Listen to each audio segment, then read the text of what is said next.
What's up, everybody? This is Francisco, joined by my good buddies Andrew and Charles, and we're here in 2022. Welcome, welcome. Sports Goofs number 125. This is our gosh, man. We're going to year 4 soon enough of this show, so it's been going on a while, but yeah, welcome back, and we've got. Man, a whole month's worth of stuff that we were worth of talking about, and it was a long break, but it was a necessary break for us. And look at that stuff accumulated, and when we're back, and we can talk about things. So, how are you guys doing? How are you guys doing over there? How are you doing, Andrew? What's up? Doing well. How are you? I'm fine. Yeah, we'll talk to Andrew. He was back at the Orange Bowl this year, so. Or technically last year, but yeah. And Charles, you're back there. What are you doing? I am currently a frog. Oh, okay. Well, what are you playing? I popped Mario in Odyssey? Oldie because I popped in Mario Odyssey Okay, because I was like, I'm gonna watch the NXT live stuff in a bit, while we're on the show. So I'm like, well, if we're gonna do that, how about we just put in something quick? Because I was gonna start Bayonetta. But I said, no, if it's only going to be about 45 minutes, I don't want to start any game I haven't played and just catch it on that small a time frame. So I'm like, you know what? I had to play a certain Mario game that left a bad taste in my mouth on the break. So I was like, let's do some real ish. And we popped in that Odyssey, and I'm just floating around the moon as a frog, trying to collect some moonstones so I can get into the dark side of the moon. Okay. Segment. Well, guys. This is Sports Goofs, and we sell out. We sell out hard. Okay, we're sponsored, of course, by many things. Hey, we got Prawny's Hockey World, of course, and guess what? You can get the best and biggest selection, lowest prices for all of their new products. Their new products are 2022 products. You can get the great prices for the 2021 stuff that's about to become old and decrepit. Well, of course, it's not old and decrepit. It's still quality stuff. You can buy it out there.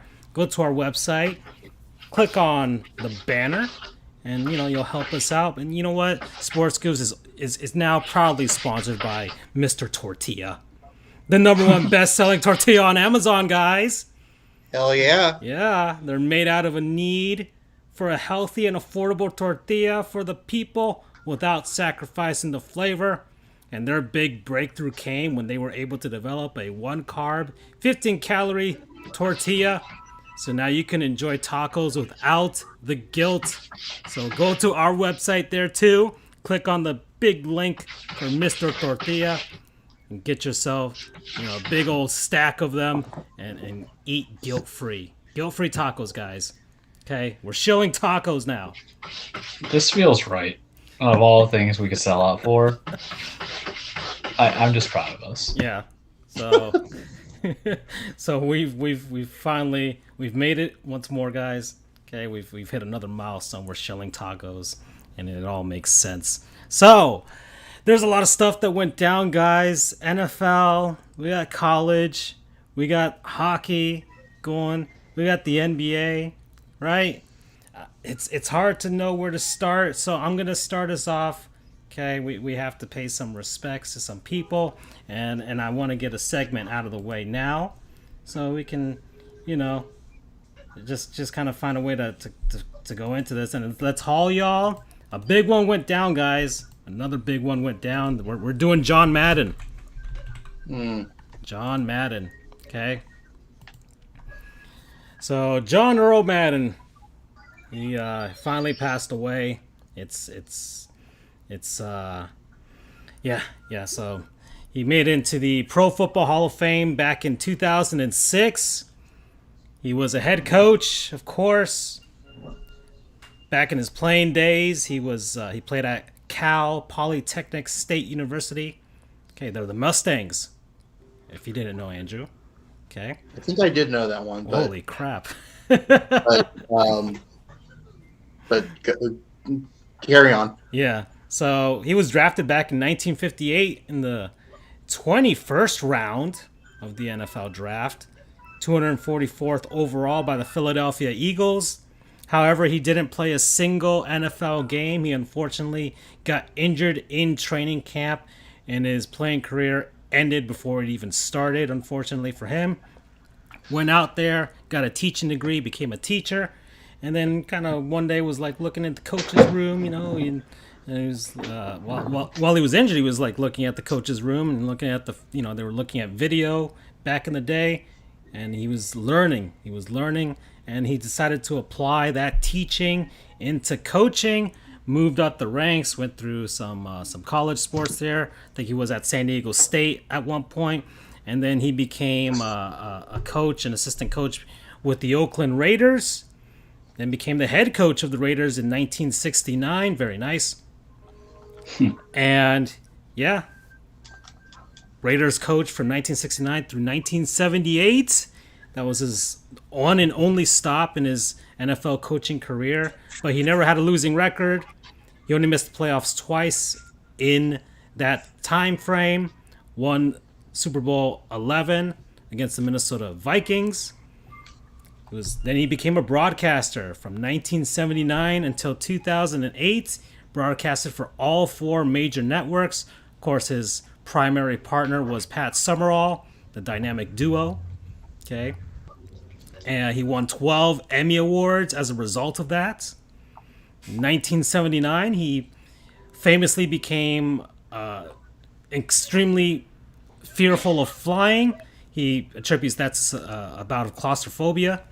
And so, as he was moving up his broadcasting career, Greyhound supplied him with his own bus called the Madden Cruiser. And that's how he got around the entire country to each and every game that he broadcasted. Of course, he was the famous proponent of the turducken, which is the unholy abomination of a turkey, a duck, and a chicken all in one. But it was a thing. Of course, we had the nuclear turkey as well with the 8 drumsticks sticking out of it, and started the tradition of an NFL team winning on Thanksgiving getting awarded a turkey. So there you go. And of course, he's the namesake of the Madden franchise. The really shitty now. Well, that's not his fault. That's subjective. That's not his fault. When's the last time he played a Madden game? You're not going to disrespect that man's legacy here. No, I'm not disrespecting his legacy. EA Sports is disrespecting his legacy. I don't know if you're making even if you say it's bad, the fact that people are still buying it actually is like a win for the legacy. EA as a company is one thing, but something's doing good.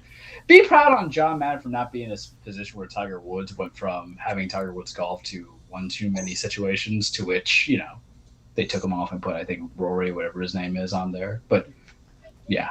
Somewhere there's some 15-year-olds who are like, oh no, does that mean they're not going to make any more Madden video games? Because he died. So his I guess his biggest thing was being a teacher of the game.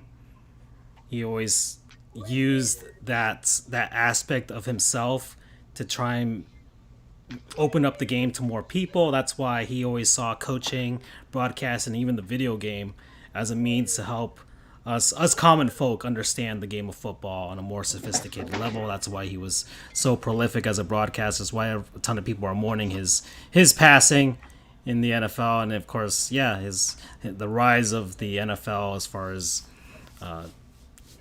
football, as far as in this country, you can attribute that to him as well, because he kind of got all of the aspects there with spreading it across different forms of media. So John Madden, a big one, guys. There you go. All right, so we're opening up there, okay, guys. But let's have a little fun as well. And this is not going to be all about sadness. Let's talk about Gottlieb's Goons. And I gotta Are we doing superlative editions? What, like the of the year awards? Are we doing that? Yeah. We did not structure this whatsoever for anybody listening. I've semi-planned it out. I've semi-planned some stuff out, but of course we cannot forget. Gottlieb's Goons, and we're going to give this one, of course, to Rob Manfred. So, guys, if you haven't heard, Ken Rosenthal, all right, baseball man, baseball reporter, one of the good ones, one of the more prominent ones out there. Wears that bow tie famously. Well, he works for MLB Network, and Rob Manfred was getting his getting all pissed off at him because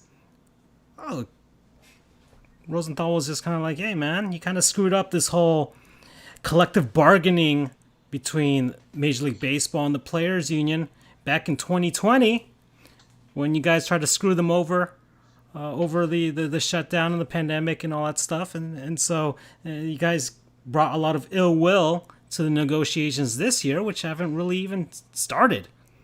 And we don't know when there will be baseball coming in the future. So, of course, Manfred had to find a way to get him fired. Of course, MLB Network is owned by Major League Baseball. So they kind of just do what they want. It is state-run television. The baseball version. It is state-run television, the baseball version. And, of course, we extended an offer to Ken Rosenthal to join us, and he hasn't answered back. But look, there's a lot of applicants here, and then two, there's just a lot of people who are going to want this man. But Ken, straight up, I can pay you $300 and maybe I'll buy you like tacos. You get to have whatever platform you want to talk smack. Seriously, it's not even talk about smack. Just take providing over. you don't have to be afraid. Yeah, really. just take over. Just completely take over. Okay, you can buy us out. You don't have to be worried about the implication. You can buy us out. You can acquire the IP. You can acquire the trademarks. Take the squid if you want. Just pay us out. He could comment on whether empanadas or Hot Pockets, for all I care. So Ken, I'll give you. I'll cash app you, Venmo you. It's for real, bro. Andrew, as I'm assuming Ken Rosenthal has a journalism degree. As a fellow journalist, how do you feel about this? Well, I mean, even if he doesn't have a journalism degree, he is still a journalist and a damn good one at that.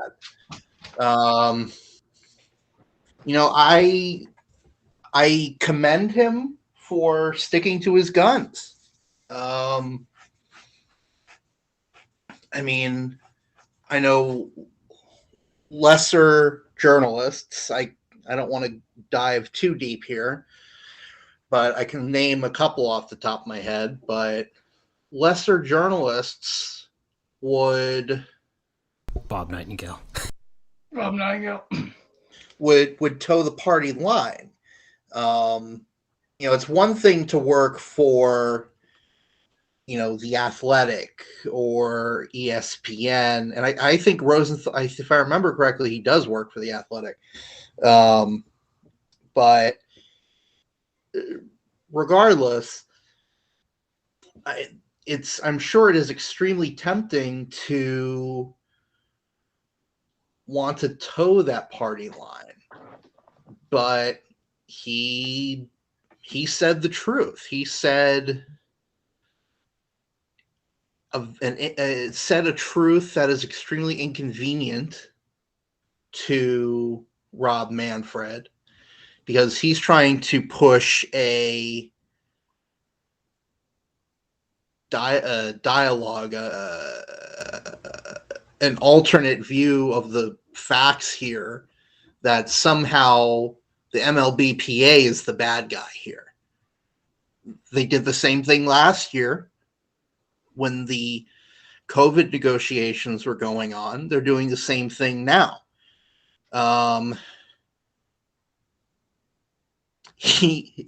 Rosenthal said the truth. Manfred has fucked this up. I saw a tweet earlier.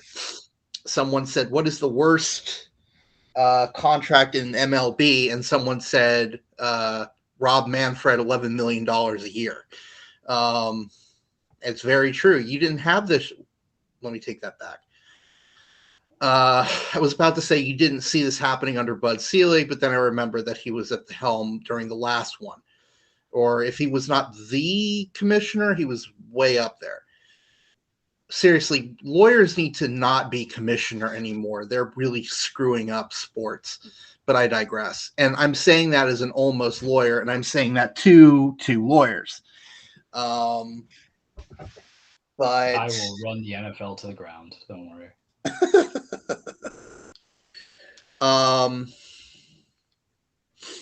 But first off, shame on Manfred for having such a ego trip, such a narcissistic move to fire somebody because they dare criticize him.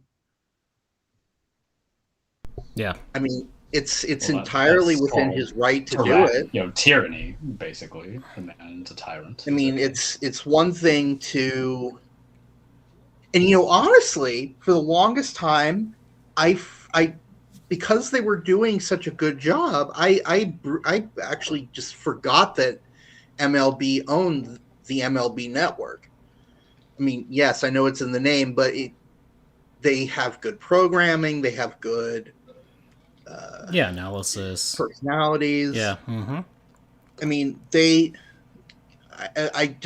thought of them as like another ESPN just dedicated to baseball.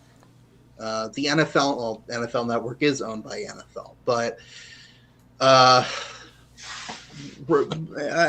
getting off track. But my ultimate point being that, you know, Rob Manfred is such a dick for doing that. if he can't, the man is a public figure. He is the commissioner of baseball. If he doesn't have the guts, the cojones, if he doesn't have the ganas, desire, there's a lot of words I could use. If he doesn't have the intestinal fortitude, there we go, to take, admittedly, really tiny bit of criticism here. Yeah. It's not like he's saying he's a murderer or something like that. He's just saying, Rob, you screwed up these negotiations.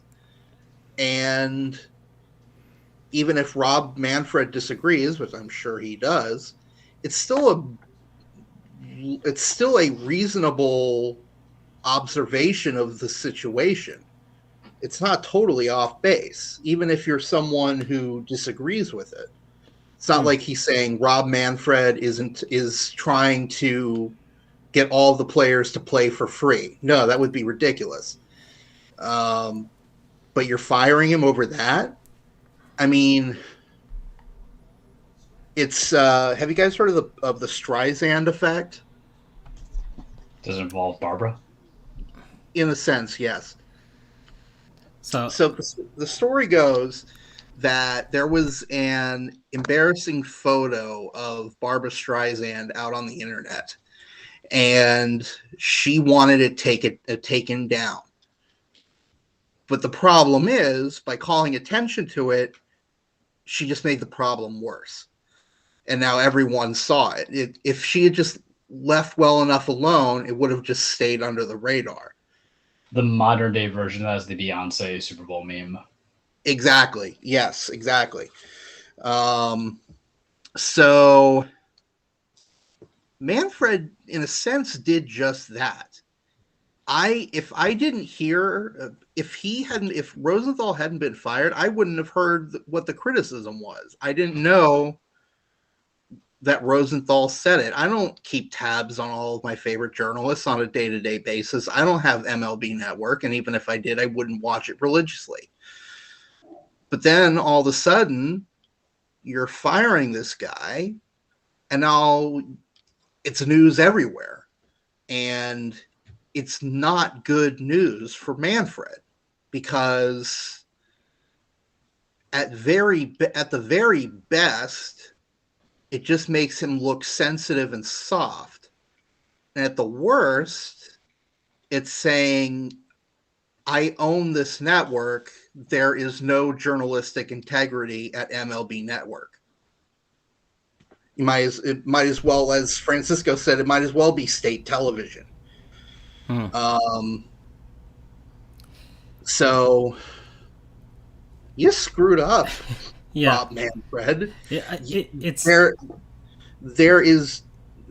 I don't know what you were. I'll say this: even if I agreed with even if I agreed with the sentiment that the players are to blame here, what were you thinking? Honestly, what was he thinking? It was bad. It's bad enough that he was fired, but he fired this guy, but also he fired one of the most prolific MLB writers right now, one that most people like. So, especially if you're a baseball fan. So, most people are not on Major League Baseball side at all, which is something that baseball doesn't need going into, I guess, these collective bargaining negotiations and going into this lockout, which could go deeper and deeper, and MLB could come out of this, as a lot of people don't remember, and baseball has had, of course, falling attendance, falling ratings. After the 94 strike, baseball was in a lot of bad trouble coming out of that. A lot of empty seats. People were pissed off. Okay, the thing that saved it was Mark McGwire and Sammy Sosa back in 1998. That's what brought baseball back into prominence. And like with all the accusations, watch, you're gonna have a juice ball, and you're gonna have two guys going after 73. But then people are going to look at that supremely skeptically. So, if there's a silver lining to this, maybe this lockout and everything is the run up to the end of Rob Manfred's tenure as MLB commissioner. I hope so. You know, especially if the players somehow get a lot of wins in the negotiations, because the owners would hate that, and if the players get a lot of wins, and then the owners come out, and then baseball's still low, and people are just apathetic to it. It could finally be, to the point where, they get rid of them. So, we'll see. But yeah, well, welcome back, Robbie. You're a goon once more. You've always been a goon. Okay. I don't know if you guys saw on Deadspin, they have their Idiots of the Year, where I think they name it's like 100 people that they name over the course. I think it was over the course of 2 years, because I don't think they did it in 2020 for of course obvious reasons. But they did it for this year, and they've accumulated 100 different people. And Rob Manfred I think he's like number 7 or number 6. He's up there. He's one of the Trevor's gotta be ones. One, right? Which one? Trevor and Urban got to be in the one. Oh, Urban, yeah, Urban's I think was like number 5 or number 8, one of those guys. Shad Khan was up there. There are a bunch of guys out there. And not just from strictly the sports world, of course. If there's even a remote sports connection, they added people from outside of sports, entertainers and politicians. So it's not strictly sports, but the suspects that you would think are there. And yeah. So. Well, there you go. Trevor Bauer was there on there, of course. You got that. So, yeah, Gottlieb's Goons. That's one. I don't know if you guys had any more from. That's the more recent one that I think we all kind of noticed. So, there you go. All right, a little happiness. Let's go with the real MVP, guys. Charles, you brought one up. All right, Shaquille O'Neal. Wasn't that good? Wasn't that good for the heart? I find it partially is a lie, because when you announce what he did, one of them makes sense, the other one doesn't, based off the economics of it. But what a good guy. Take it away, Francisco. So yeah, Shaquille O'Neal. Charles posted up a thing where he showered an elementary school with basically a bunch of gifts. Okay, they got bikes and toys and Nintendo Switches and PS5s. Okay, apparently That's where I'm like, did he really do it? Because that's 1,000, he said. yeah, I'm assuming thousand PS5. $1,000. I don't know. I don't know if there was a scalper out there or that hit the jackpot. There's a possibility of that, but and of course They got Shaq to was connect like, with Sony. of course Shaq has an uncle that works at Nintendo or something like that because he was able to snag 1,000 Switches from what he said. And I went to Walmart and got a bunch of stuff, and yeah, just Christmas joy to a ton of kids out there. So good on you, Shaq. Good on you. Okay, so that's hopefully that doesn't affect the pairing of teams I have on Rocket League, because there's a bunch of noobs that get on there and they bring down my rankings when I'm when I'm lined up with them. So that's not good. I don't want that to happen. But there could be a bunch of noobs on Super Smash Brothers, and I can lay waste. That could also happen too. So there you go. And of course Charles can school some kids on PS5 and Madden or something like that. I've only played like one game because I just have so many games. I love and hate both Returnal. I'm gonna get. It reminds me of DuckTales. That rage. That rage cannot be untethered for much longer. Yep. So let's see. How much time are we? So we're 26 minutes in. Let's see. All right, guys. I guess we can do the NFL right now. Let's just start with the big thing. I didn't want to put this under Goons because from what I've been reading and things like that, I don't really want to make this like whole Goons thing or anything like that. Just put it as a regular whatever segment here. But the Antonio Brown thing, you guys saw that, of course, right? The meltdown. Yeah. Which one, right? Yeah. Well, latest. at that point, we're taking tallies. Latest meltdown for Antonio Brown. There are, of course, two sides to the story, and there's insight coming in from all areas, and it's gotten me thinking, of course, especially for myself nowadays, personally, and of course, myself personally from about a year ago now. But just the mental health of Antonio Brown, and this man needs help. He needs some help. There's a lot of speculation as to how Antonio Brown became this. Okay. Of course, he came from Central Michigan, right? Mm-hmm. That's where he came out of. He's from South Florida, from Miami. He played for the Pittsburgh Steelers for a very long time, and was pretty quiet. Like 5 years into his career or something like that, and then like 7. It was yeah, only when he wanted some more money, and then Vontaze Burfict just kind of sent him to the Shadow Realm one day. So Perfect.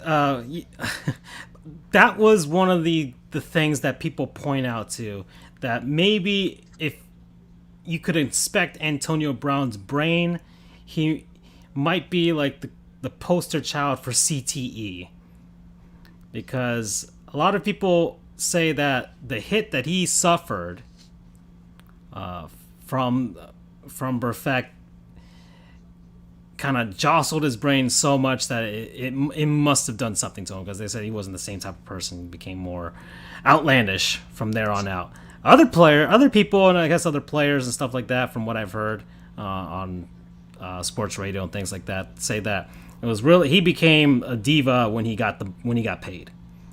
So when he got the big bucks, that's when he decided he got a big giant ego, and people attribute that to that. So there's two sides to that, and of course the ending in Pittsburgh wasn't great. Mike Tomlin somehow was able to keep it together for so long, but of course his Antonio Brown's issues with Ben Roethlisberger caused him to get traded to the Raiders. He got frostbite, right?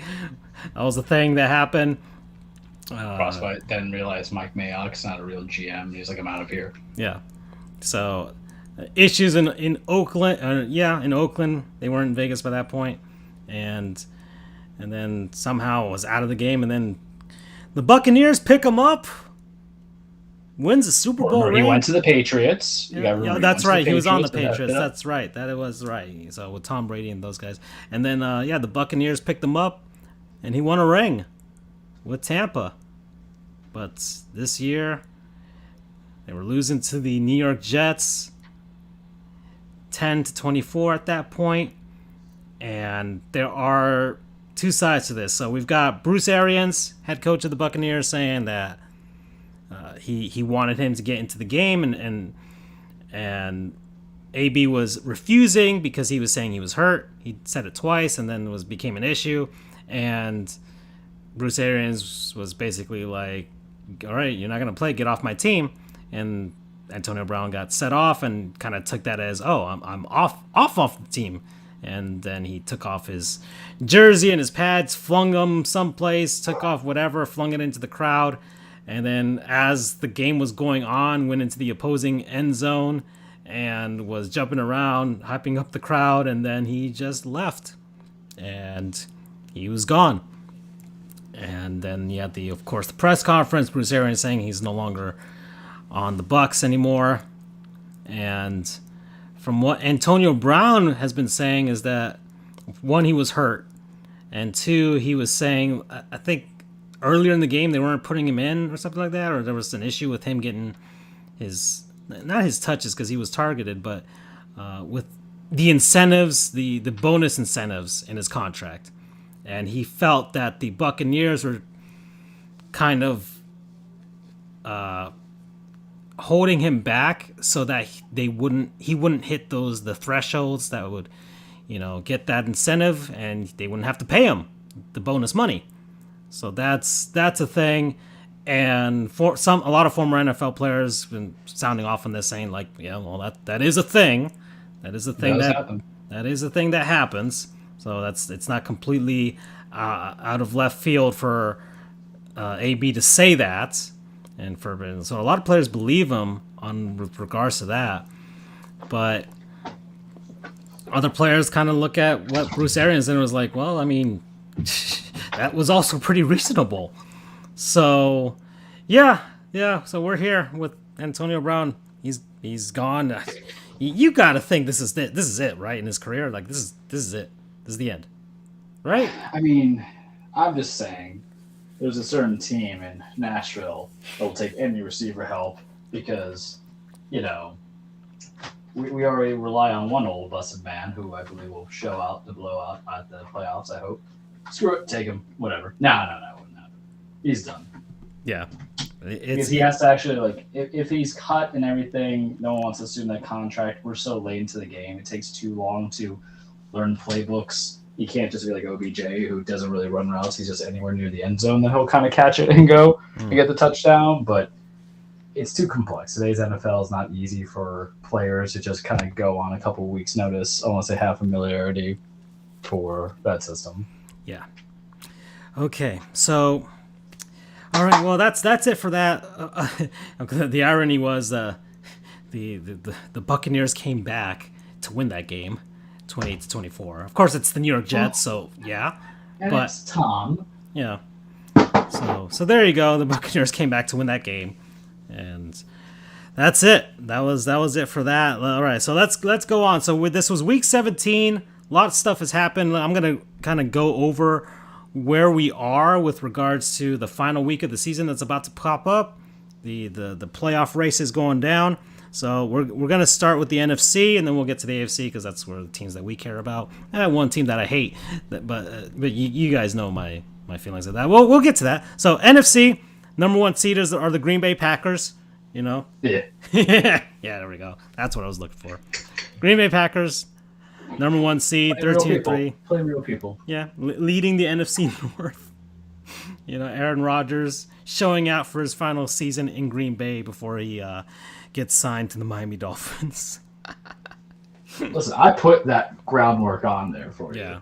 Of how you should do it, why you should do it, and no excuse why you shouldn't do it. All right, so there's that.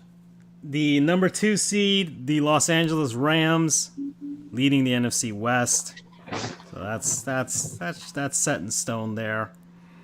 Number 3 are the Tampa Bay Buccaneers, NFC South. That's set in stone, 12-4.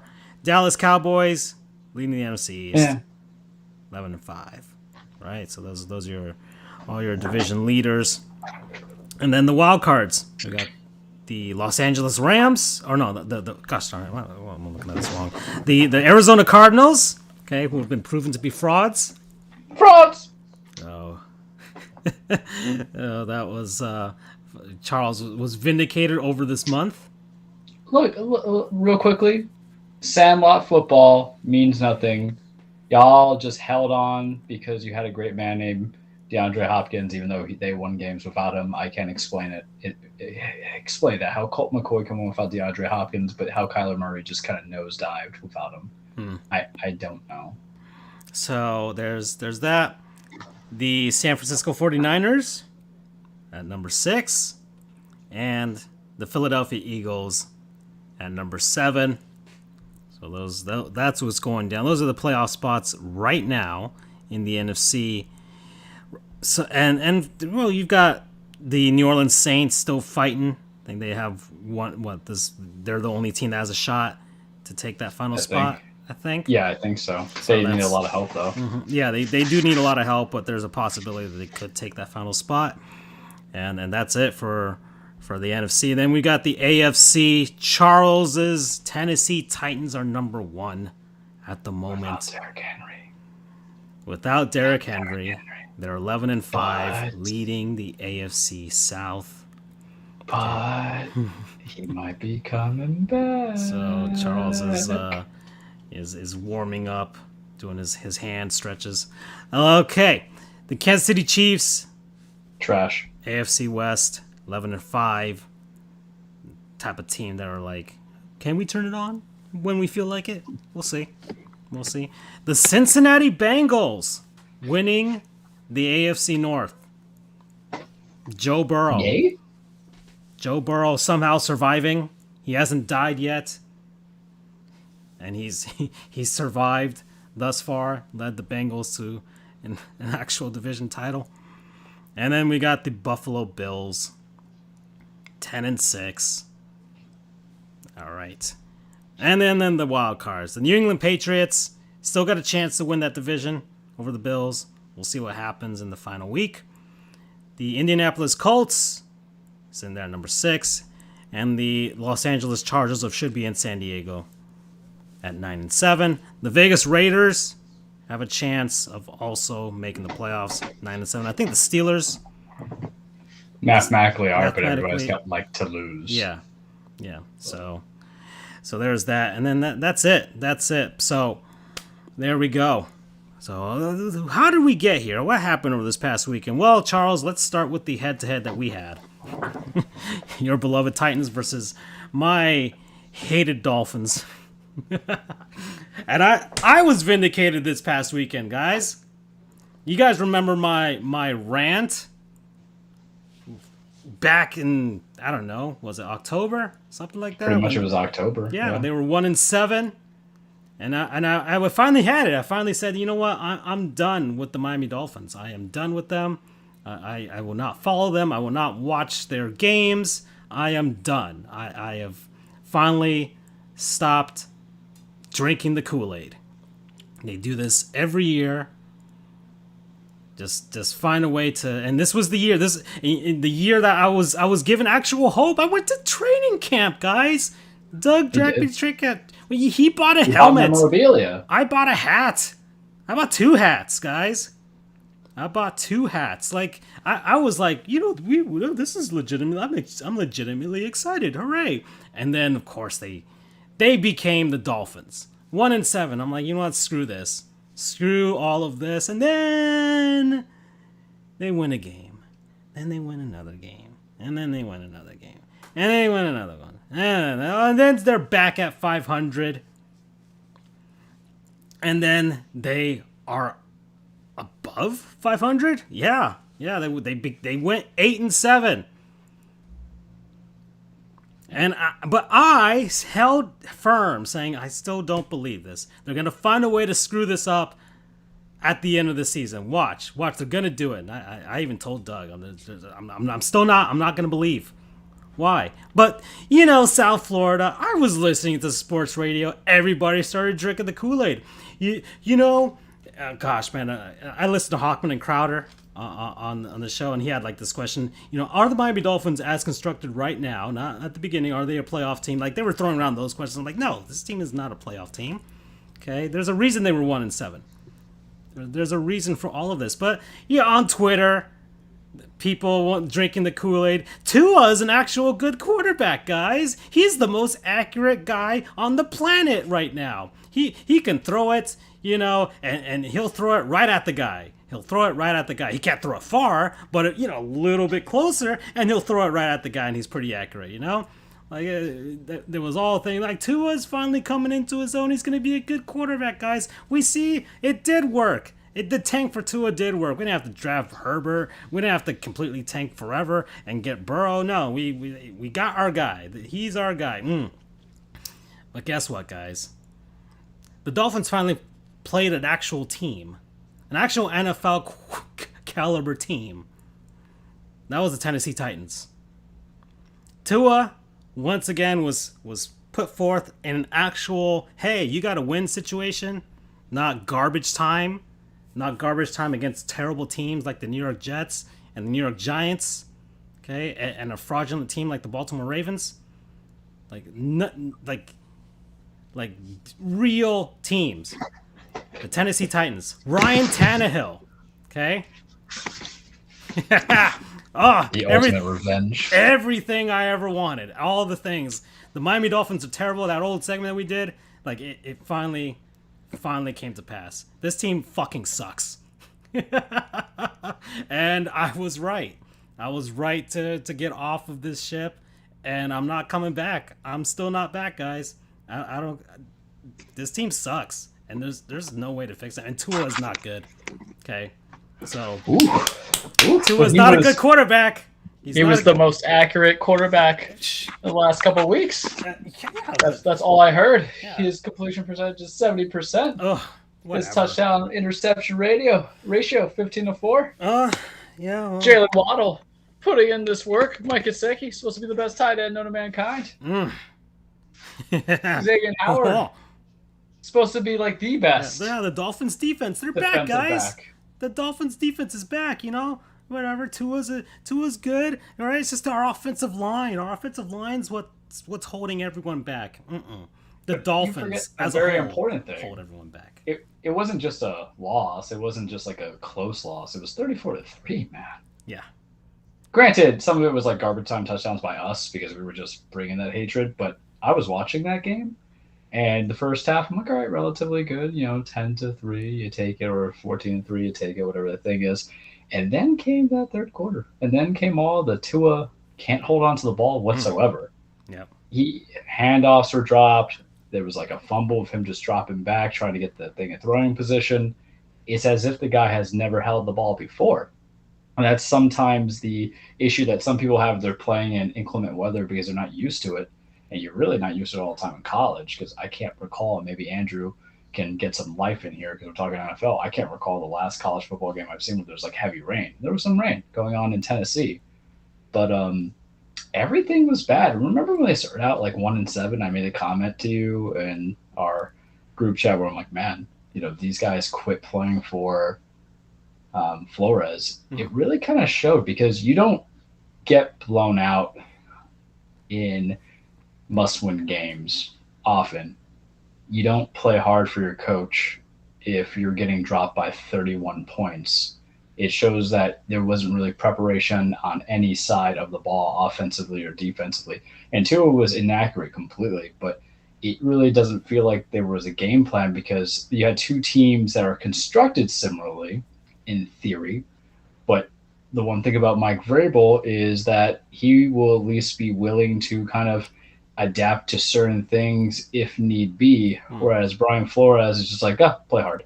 Okay. But you have to actually show a modicum of success, and most of the time, defense can't do anything if you're out there for the 3 and outs all the time. That's highly like I think he is a player's coach, and I think guys do buy in, but they like he can prepare them against those teams that they beat to get to 8-7, right? Also lost in Jacksonville, so what does that say, right? Well, yeah, but you can get them there. you know. But he cannot. It's not like he can't get them to start off well. Like not even like they have like slow starts. This is like the third year in a row they've had slow starts where it's just like okay they're kind of hanging in there or whatever. But no, this is this is like they're facing a real team, an actual team that they can with something on the line, and they once again completely pooped the bed. Like the same thing happened last season, the final game of the year against Buffalo, and they got completely destroyed. And yeah, so and that's the thing. He gets the excuse in the first season because remember that's when they went 6-10. The expectations were so low, so everybody was like, "This is great." The 10-6 season was kind of the problem, and it's also as if the draft did not look for anything that helped, and at no point was there signing for the thing that Tua needed the most, which was a strong running back, because of the fact that that's how Tua really kind of benefited in college. Now, I understand the guy had thrown for like numerous 500 yards and all these fun things, but when you're in Bama, even with Bryce Young and what he was doing over there this season, every quarterback, Mac Jones, Tua, whole bunch of dudes were able, Greg McElroy, we're just going down the list, were able to succeed with some kind of running back who was a pure stud, pure lead. Case in point, Najee Harris, Derrick Henry, even Fat Boy Eddie Lacy, all these people were able to, I feel like I'm missing one other guy, Mark Ingram? Yeah. Were able to really kind of benefit because that's the structure. So now, instead of having that supporting cast in the run game for Tua, what happens is that transition doesn't work well in the professional appeal. And you want to know how I have a proper comparison of it? Look what's going on in Mac Jones. Aside from the fact that Bill Belichick is a genius and Josh McDaniels is a genius offensive coordinator, they take the tape, they see what helped you, benefit the most in college, and then build in there. You have Damian Harris and Ramondre Stevenson just destroying the hell out of that defensive line, whoever they're playing against, and then asking your quarterback not to do too much. Now, mind you, I know the offensive line is vastly different, but I would venture to say that the defense itself is on par for New England that they have in Miami, especially since their cornerbacks, aside from J.C. Jackson, were really just supposed to be good. Howard was always asking for big money. Each year always has to get a raise. Byron Murphy got signed out. And then you have some draft potential of Jalen Phillips. But what's going on? Because Brian Flores just said, all right, year two, you can do this. And that's also on your homeboy. I forgot your GM's name. Chris Greer. Whatever his name is. Chris Greer. I was going to say Chris Ballard, but Chris Greer, because they didn't look at it and they put too much expectation. Because is that not the problem, too, with GMs, when they have a first or second year, even going to a third year quarterback, where they say, you can do it all. We don't really have to build as strong of an offense. And they think getting weapons, and you guys can't see me, guess what I'm doing, finger quotes, weapons are going to help you out. But Devontae Parker is not a weapon. He's a weak number 2, solid number 3. Mike Gesicki might be a weapon, but he's also a tight end. And what is a tight end also paid to do? Block. And they don't have a runner to do that, because you just have Myles Gaskin, Salvin Ahmed, and I don't know, Philip Lindsay, who wasn't loved enough in Houston, wasn't loved enough in Denver. So it's a little bit of everything, but you can't expect somebody who really didn't do it himself in college to have to do it all in football just yet. Yep. And it's just been interesting because, here we are structurally sound as a team in Tennessee, and everybody just hates on us and thinks we can't do it. We're like number 7 on power rankings. I'm like, what? Not only do we have the AFC, number 1 division, I hope we don't lose to Houston like we did last time. We actually have a competent record as well. Only better than us is over in Green Bay. There's no other 12-win teams, but whatever. Yeah, well, okay. So yeah, your Titans, but put the spank in there. Okay, yeah, it was a lot of surprising facts here. That this is the first time you guys have won back-to-back division titles. At least the first time as a Tennessee team. Since you were in Houston, and that was way back when. And then 2 straight 11-win seasons for the first time in a while. So there you go. And yeah, the Dolphins effing suck. Yeah, first team ever to have a 7-game losing streak and a 7-game win streak. Oh boy. All right, other games. The Eagles and the football team. 2016. And so the Eagles clinched their playoff berth right there.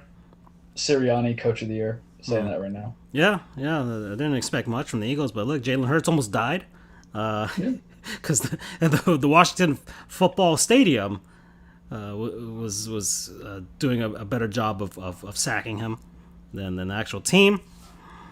So, and yeah, the football team is going to announce their new name February 2nd. So we'll point and laugh at them for that soon enough. Unless they actually get something right. Successful. Yeah, sure. Unless they actually get something right with the name. That could be a really surprising thing in 2022. Okay, so the Rams. Fraudulent? Maybe? I think won 2019 over the Ravens. So Cup surpassed Isaac Bruce for most reception yards in the season in Rams history. That's interesting. Of course, we talked about the Bucs and the Jets. The Patriots put 50 on the Jaguars to clinch the playoff spot. Okay, so there you go. The Raiders 23-20 over the Colts. Chiefs losing to the Bengals, who clinched their division spot. Let's see. The Bears over the Giants. That game didn't matter. Falcons and the Bills. Bills winning 29-15. Yeah. But they did what they were supposed to do, beating Atlanta. Who were also a team that was like, well, we kind of suck, but hey, we might actually get a shot at this. And then it was like, nope, you guys suck. Okay. The 49ers beating the Texans 23-7. The Chargers, Herbert doing the thing, winning a game he was supposed to win 34-13. And the most pass touchdowns in a season in Chargers history. So he set that record already. Saints. Crazy considering the fact that you had Phillip Rivers there, man. Yeah, well, he passed Phillip Rivers. That was the record that he beat. So he's got 35 touchdowns already in year 2. So yeah, the Dolphins screwed up. Right. The Lions losing to the Seahawks 15-29. That doesn't matter. Cardinals barely beating the Cowboys 25-22. Packers spanking the Vikings. And they have home field advantage in the NFC. And the Steelers 26-14 over Cleveland and Baker Mayfield. There were a lot of jokes as to whether he's going to go into the transfer portal. That was actually pretty funny. I feel bad for Baker, man. Like, they should have just not even played him yesterday. Like, they knew they were mathematically out of the equation, and they're like, we're still going to play you because F Pittsburgh, and the guy's just going to get further hurt. He's got a popped shoulder, torn shoulder, everything going on, bad knees, bad everything. What is the point? Unless he's one of those guys that are like, no, I'm getting my damn incentives. Well, no. He's on that rookie contract guarantee, but here's the thing. Now they're going to shut him down for next week, so he's not going to be there. So if you already knew you were going to make this decision and he needed surgery like ASAP, how are you helping your investment? Because what if there's a possibility that it intensifies further? I mean, if I'm playing a game with a separated shoulder, torn ligaments, bad knees, and then I have the option to be sick because we're mathematically out there, I would be gladly taking that, considering the fact that the opposing side has TJ Watt. And, like, he ain't going to be nice. He ain't going to kiss me on the lips as he drags me to the ground. Hell no. Yep. Well, and so that's where we're at in the NFL, guys. Anything else that sticks out you want to mention? Did Urban get fired when we were gone or no? Yeah, that's when he got canned. Called it. Charles Stradamus, buy our shirt. That's why I'm plugging it. I said he wouldn't last one season. Mm-hmm. I literally said that when he was hired. Respect the technique. Yep. So yeah, Urban Meyer is finally fired, guys. Angie, you can go back to being a Jaguars fan if you feel like it.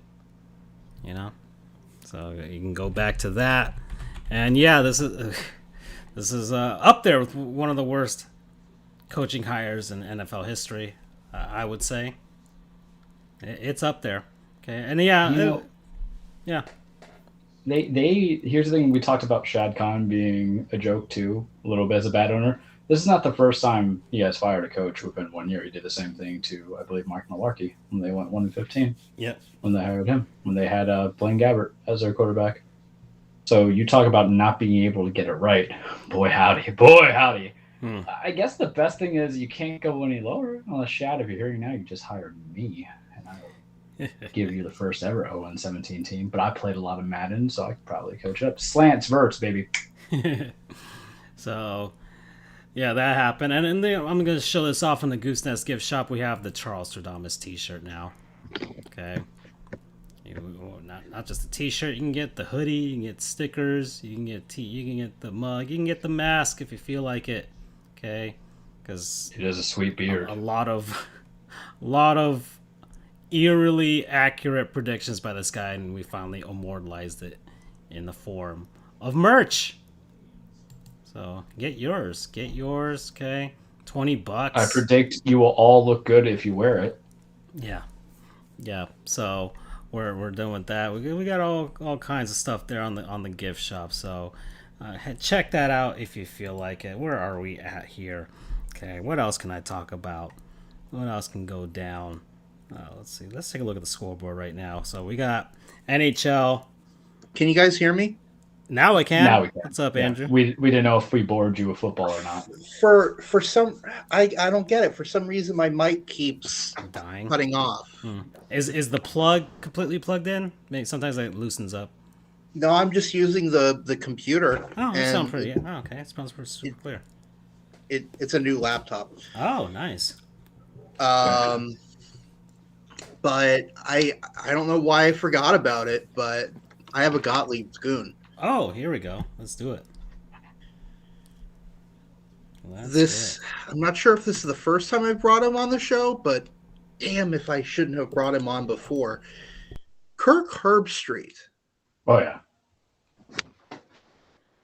So, my man Kirk here, actually I shouldn't even call him my man. The big hissy fit.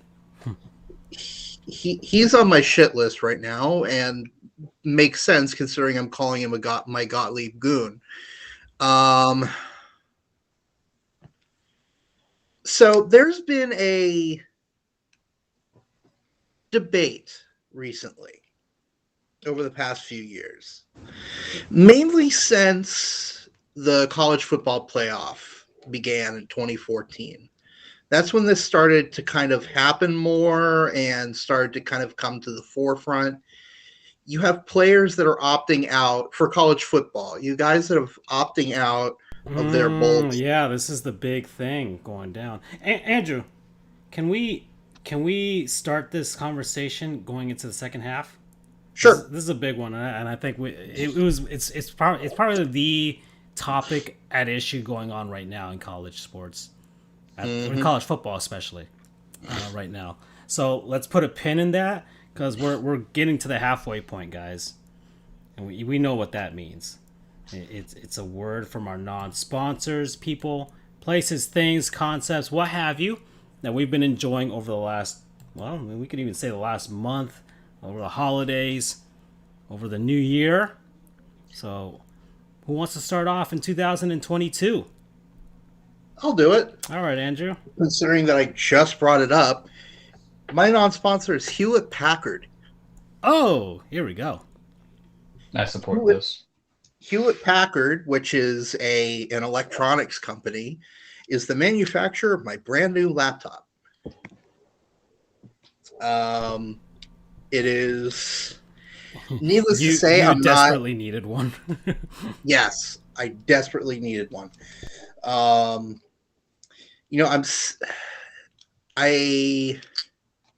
thing that I still have my Macs, mind you, but they're kind of collecting dust right now because this thing is just so quick. The one thing I miss about the Macs is that one, you could click into the touchpad. The touchpad doubled as your click. I found that a lot more efficient. And then also, Mac does a lot better with typing shortcuts. I like to use M dashes and N dashes a lot.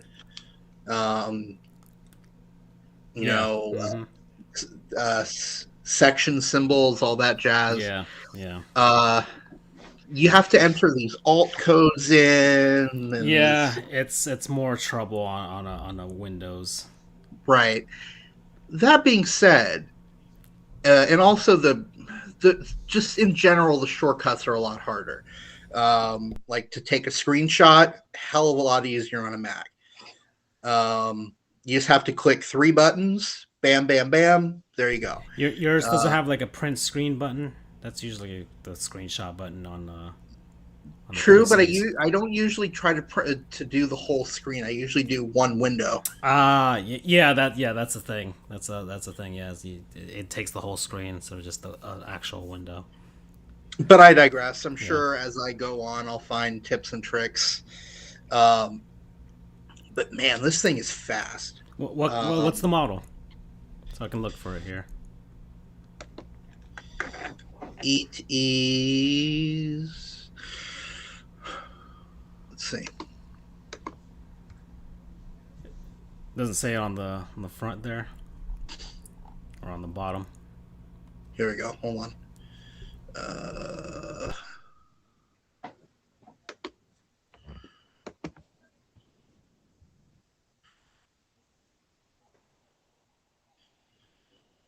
It is a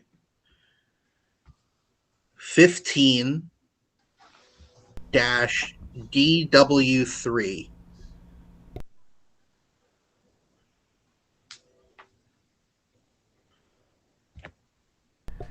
I'll see if that pops up anything. Is it like this Envy thing that I see here?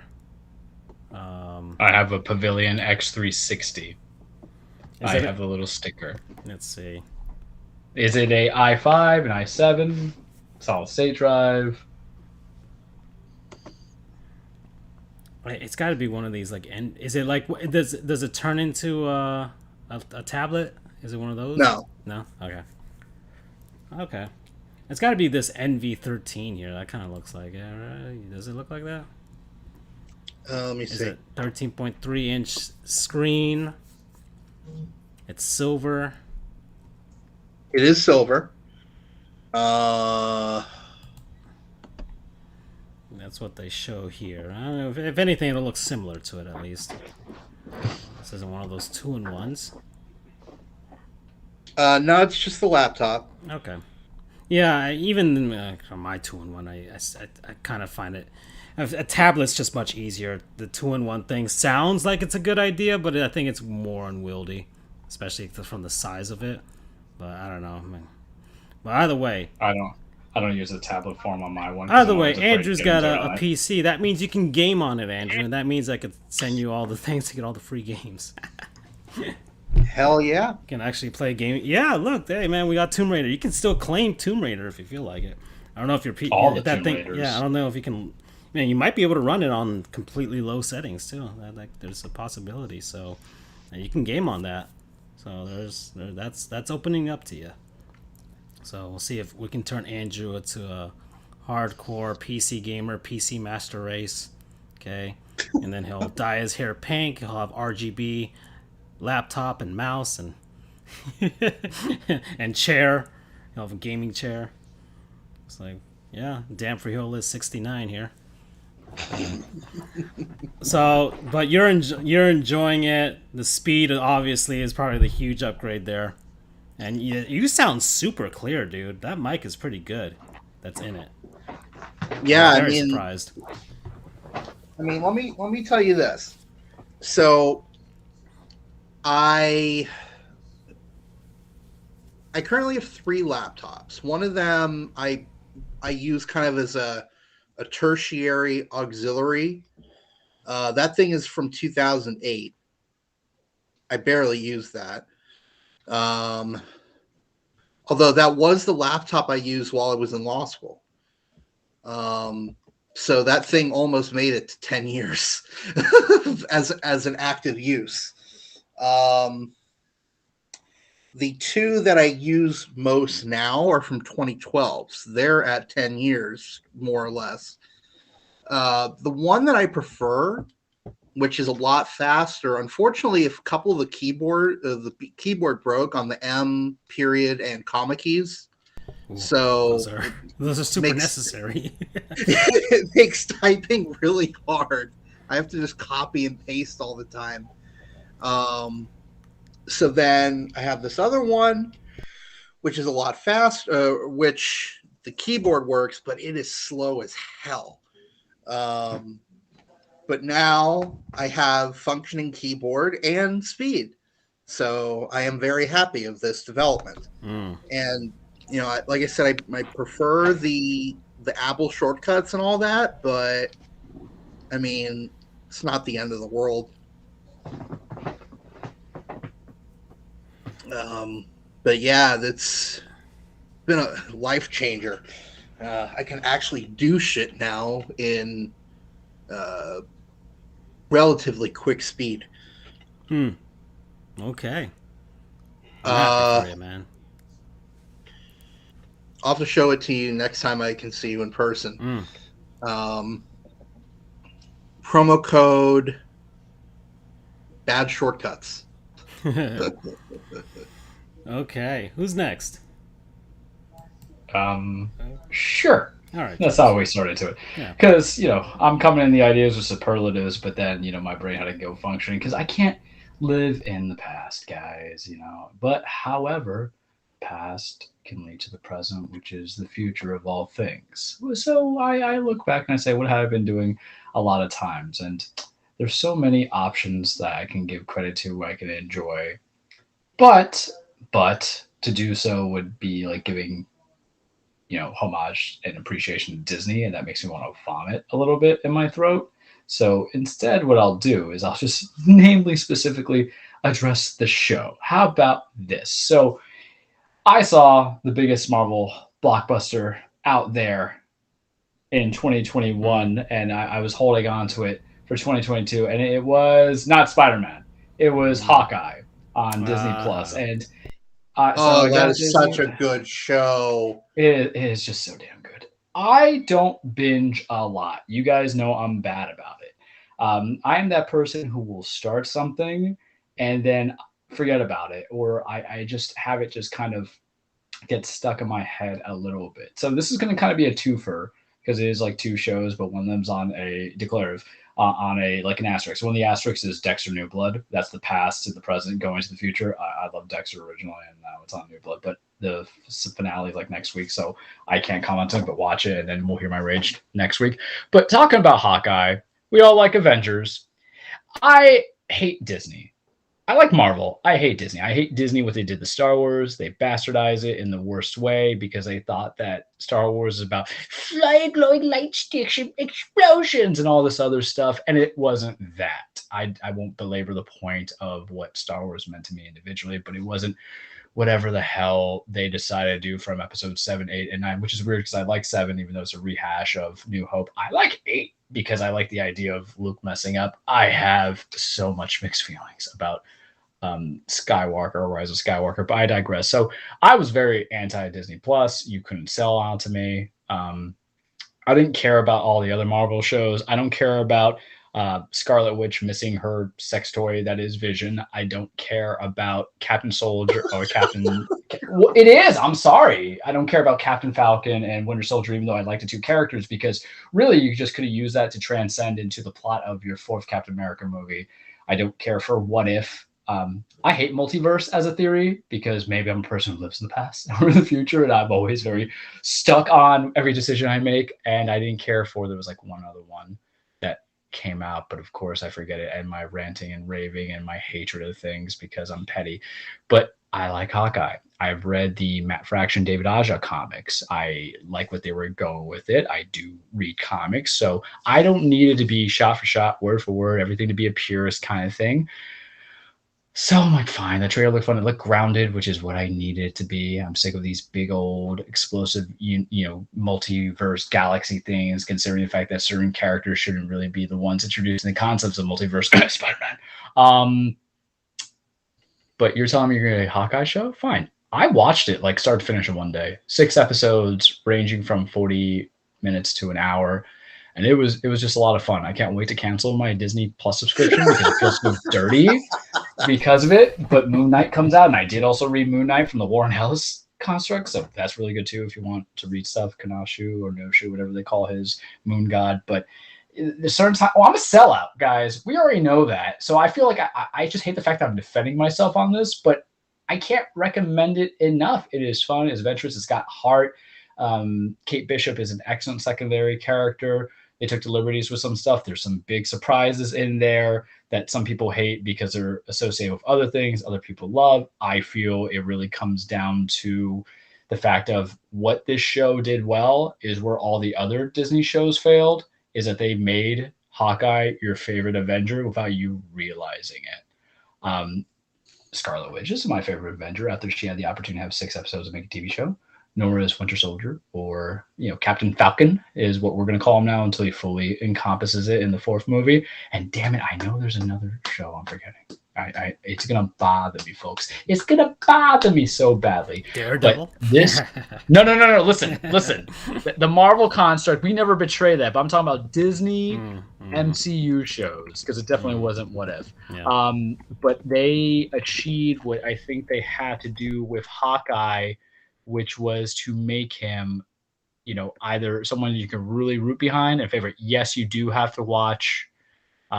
If you have not caught up on all, Loki. I don't care about that. All that to introduce multiverse. We love Tom Hiddleston, but I'm gonna say it straight up. So let's stop loving villains. This man brought aliens to decimate Earth, but just because he helps out Thor 1 time, 2 times, we should forget the fact of how many people died. If there was Dragon Balls out there, maybe I could let it pass in the Vegeta concept mindset, same thing with Frieza. But not in this case. Stop worshiping Loki. He's a bad hombre. If only Ben Affleck Batman was in this universe, he wouldn't let him forget it. Right? We wouldn't. But Hawkeye, I really went longer than I want. Martha. Why'd you say that name? Martha? I went longer on this than I should have, but it's definitely recommendable. I don't know if I need a 2nd season. They could just branch out to other shows, but this is how Disney should be using their time, their investment. I watched all 6 the day before Christmas Eve. I loved it. I'm entertained with it. And the thing is, it takes place during Christmas. So what's even better about this, you can make this into your Christmas tradition if you really chose to do so. And I don't see why you shouldn't, because God forbid everybody wants to go watch No Way Home 5 damn times and piss in my cereal because I say it's a week 8, but God knows I can't have an opinion. But you know what's not a week 8? Hawkeye. You know what you should do? Watch it if you haven't watched it. Even if you have to sell out like me and get Disney Plus, get the Hulu bundle, it's good. You get ESPN too. Some people hate it, but they gotta live with it, because if not, they're gonna starve. Promo code Best Archer Alive, or World's Best Archer. I'm trying to remember how Kate does it, but go watch it. Okay, all right. So there you go. And I kind of had a feeling we'd mention Charles's feelings on Spider-Man a little bit in this show, so there we go. That's what I was expecting, guys. All right. Although, by the way, no spoilers for No Way Home, because I finally just got around to seeing the first 2. Oh, okay. Oh, I was about to open the door up real much. I actually binged them last night. I'm like, fine. They're actually quite good. They were a lot better than I expected. Charles is not having it. Charles is not having Iron Spider. He's a grown-ass man. He can like what he likes. God. So, all right, guys. So, I guess I will go next. And my non-sponsor is the Epic Games Store. Talk about real sellouts. Yeah, Epic Games Store. I am... you can type in my creator code every time you buy something on the Epic Games Store, or Rocket League or Fortnite if you want. Just type in FGOGR. I get a kickback there. Come on, guys. Anyways, Epic Games Store. So it's technically not a sponsor. It's just a collaboration and affiliation. That's all. So they're not really a sponsor. Okay, guys. Just gonna throw that out there. But yeah, Epic Games Store. I don't know. There are people who are pissed off, like when they first came out. And it was like, well, Steam is better, because Steam was, of course, it's not like they had a monopoly on the PC gaming landscape, but they essentially did with regards to distributing games on PC. They were number one. If you were anybody, you would try and get your stuff on Steam, of course. But Steam has a I guess one of the issues with the developers is how much Steam gets their cut from the sales, and they had a big cut. So Epic Games comes in trying to be competitive. It's like, hey, we'll take a smaller cut, okay? Smaller cut, and you get on our stuff. And they were signing exclusive deals with developers and publishers out there, having timed exclusives for a lot of their games. And it pissed a lot of people off. But one of the things that they did to get a lot of people on their side was like, guys, we'll give you free games. Steam doesn't do that. Steam doesn't just give you free games unless the developer wants to give you free games. But you know what? We're the ones going to incentivize developers. So every once in a while, you know what? Throw up a free game there. We'll pay for it, and let people join in on the fun. So Epic Games has been doing that since really their inception. I think their first one, the first big one, was Grand Theft Auto 5. So they threw that out as the first one to kind of get people to really entice people to join. But they've been doing it ever since, and they dropped a big one over the holiday break. A trio, the Tomb Raider trio of the latest reboot, Tomb Raider 1, Shadow of the Tomb Raider, and Rise of the Tomb Raider. All three are free right now, Andrew, with your PC. Okay. Just sign up for the Epic Games Store, and you can get free games. And they got Gods Will Fall coming up after that, January 6th. So they're just constantly giving away free games from all types of genres and everything. So it's been good for me, guys. It's been good for me, kind of rounding out this PC game library that I have. You guys know that I've been strictly with Nintendo for a long time, and kind of held me back with regards to enjoying things that were on PlayStation and Xbox and stuff that were exclusively on PC. Not very few of them, but yeah, PC Master Race, just the graphics, the flexibility, things like that you can get with those. Okay, and I've got a ton of games for free because of that. Okay, I got Alien Isolation, I got A Plague Tale: Innocence, I got Control also for free. We love Control. Got Control. Okay, there's got these 3 Tomb Raider games, Horizon Chase Turbo, an indie racing game that's kind of reminiscent of Outrun. I got that for free. It's a really good game. I really enjoyed that. Okay, I got Neo on here. I've got Prey, but Charles doesn't like that. I don't want to poo-poo on Arcane, even though I gave Deathloop, I think, my final praise. Did I? I gave him my final non-sponsor. You enjoyed it, of the year. Yeah, so... But you know what? Prey sucks. All right, we all make mistakes in life, and we improve. And that's what Arcane Lions did. Yeah, when they went from Prey, which was meh, to Deathloop. So I got Saints Row the Third, got Shenmue 3 recently, got Sonic Mania. Of course, I already bought that myself beforehand, but I got it for free anyways on Epic Games. Okay, it's the Stanley Parable, which is a pretty cool game as well. And recently just got World War Z. So just a bunch of games. So you got the AAAs on here. Okay, so maybe a few of them are a couple years old. That's not bad. They're like 2-3 years old. So it's been good for me. It's been really good for me. I really enjoyed it. And every once in a while they'll have like a sale. And I think every year they give you a $10. They give you like a like a $10 coupon to use on any game over $15. So I did that to buy Death Stranding for like $10 because Death Stranding was on sale. We're both going to be Kojima stands. Yeah. So perfect. Yeah. So it was on sale. I'm like, hey, why not? And then Charles just so happened to have gotten it on PS5. So we're going to find a way. Like whenever you're ready, Charles, I'm ready to play that game. So I still it's going to be done too. That's the thing. Yeah. Oh no, it's like 50, Kojima. Yeah, no, it's a Kojima stroke fest, but it's gonna be 50 hours of that, and guess what? We'll have fun with that. So there you go. But yeah, Epic Games Store. If anybody who has a gaming PC or just even like a regular laptop, because you're gonna get those indie games, they're not really taxing on any laptop out there that you have. Just get it. You'll get free games. Well, who doesn't like free games? I've saved a ton of money because of that, and when they give you those $10 coupons, kind of gives you an incentive. Yeah, you know what? All right, things are on sale around the holidays. You can get games for cheap. Okay, so promo code Steam. I thought, yeah, I can appreciate that. Yeah, I mean, it only makes sense. It only makes sense. Okay, why are you going to be pissed off when you got free games? They run on the damn computer anyways. You don't have to. It's like, oh, there's another client running on there. You don't have to open them all up at once when you turn on your PC, guys. Okay, there's options. It's the reason you got a PC is for the options and for the pirating of console games. All right. And the mods. Yeah, and the mods too. All right, so let's go on. So Andrew, we put a pin on your Gottlieb's goon. So let's get back to that. And it's Kirk Herbstreit, and yeah, let's go. And to an extent, Desmond Howard as well. Oh, okay. So just as a little bit of background.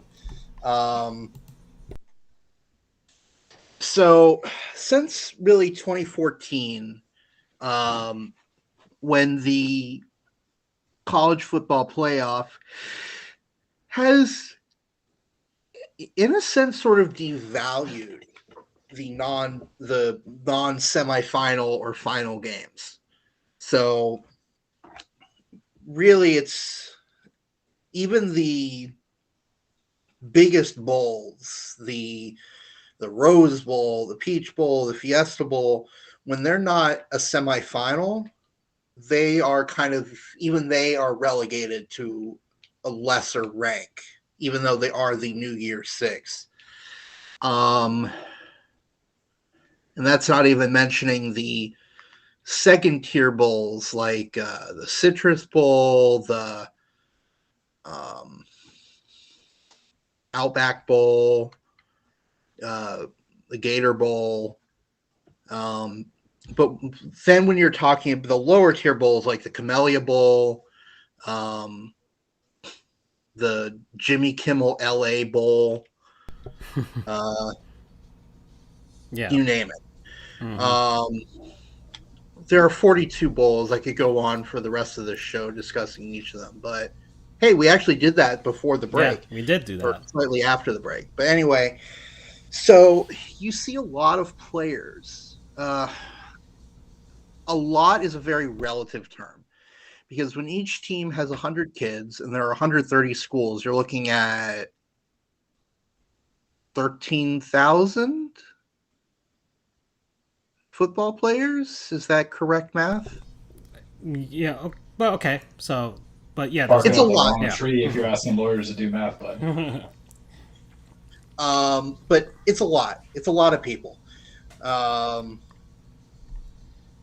It's definitely not 1,300 because that would be 10. So yeah, I think 13,000. So we're talking about a handful of guys that are legitimate prospects for the NFL. So, I'm just going to be honest here. I mean, I care about every player, but let's be honest. There are certain guys, the Matt Corrals, the Caleb Williams at some point, the Dylan Gabriels, etc. The stars that are inevitably going to be in the draft. There's been a tendency for them to opt out of their bowl game in their final season.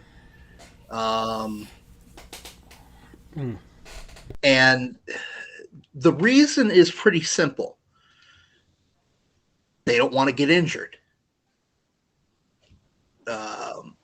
It gives them an extra month or so to prep for the NFL. But more importantly, it's one less game for them to get injured.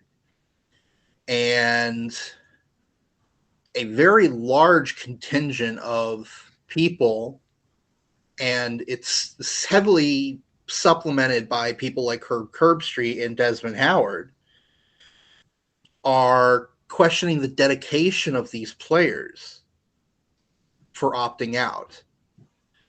And, I'll be honest, I was part of that crew initially when I didn't know better and I didn't really know, when I was more naive, if you will. But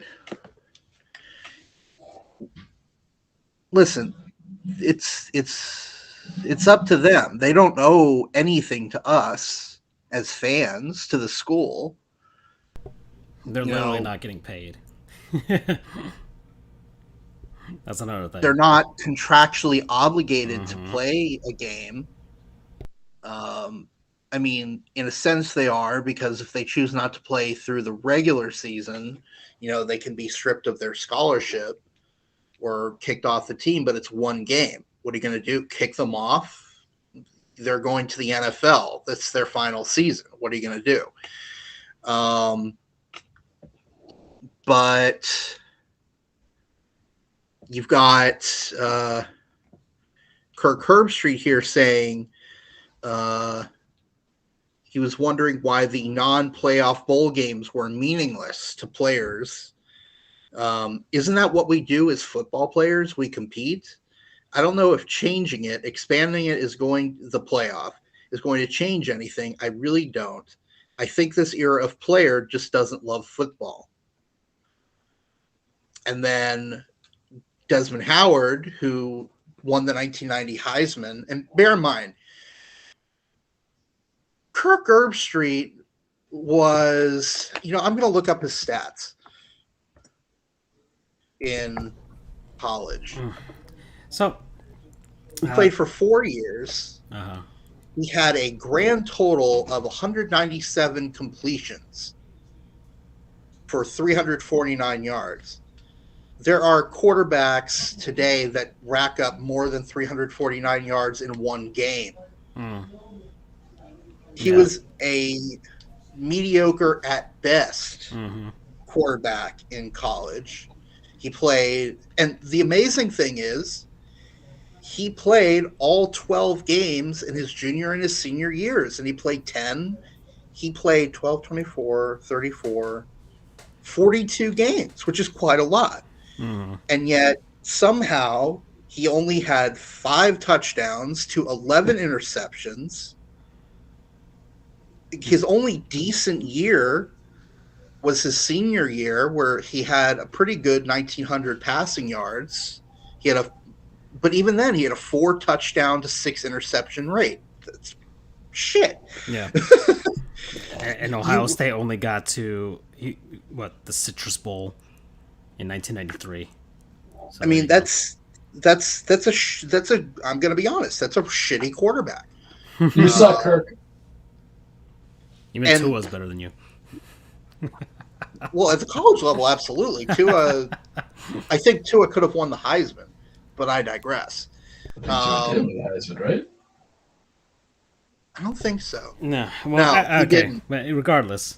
So, yeah, Kirk Bryce Young was Alabama's first QB to win the Heisman. But anyway, and then, admittedly, Desmond Howard is a legit. He got all those other weird awards. Sorry. And Desmond Howard, really good as a college football player, one of the best. He won the Heisman. Enough said. But they have such an old school mindset here. You're questioning. This is a great quote here. I think this era of player just doesn't love football. I mean, yeah, that is awful.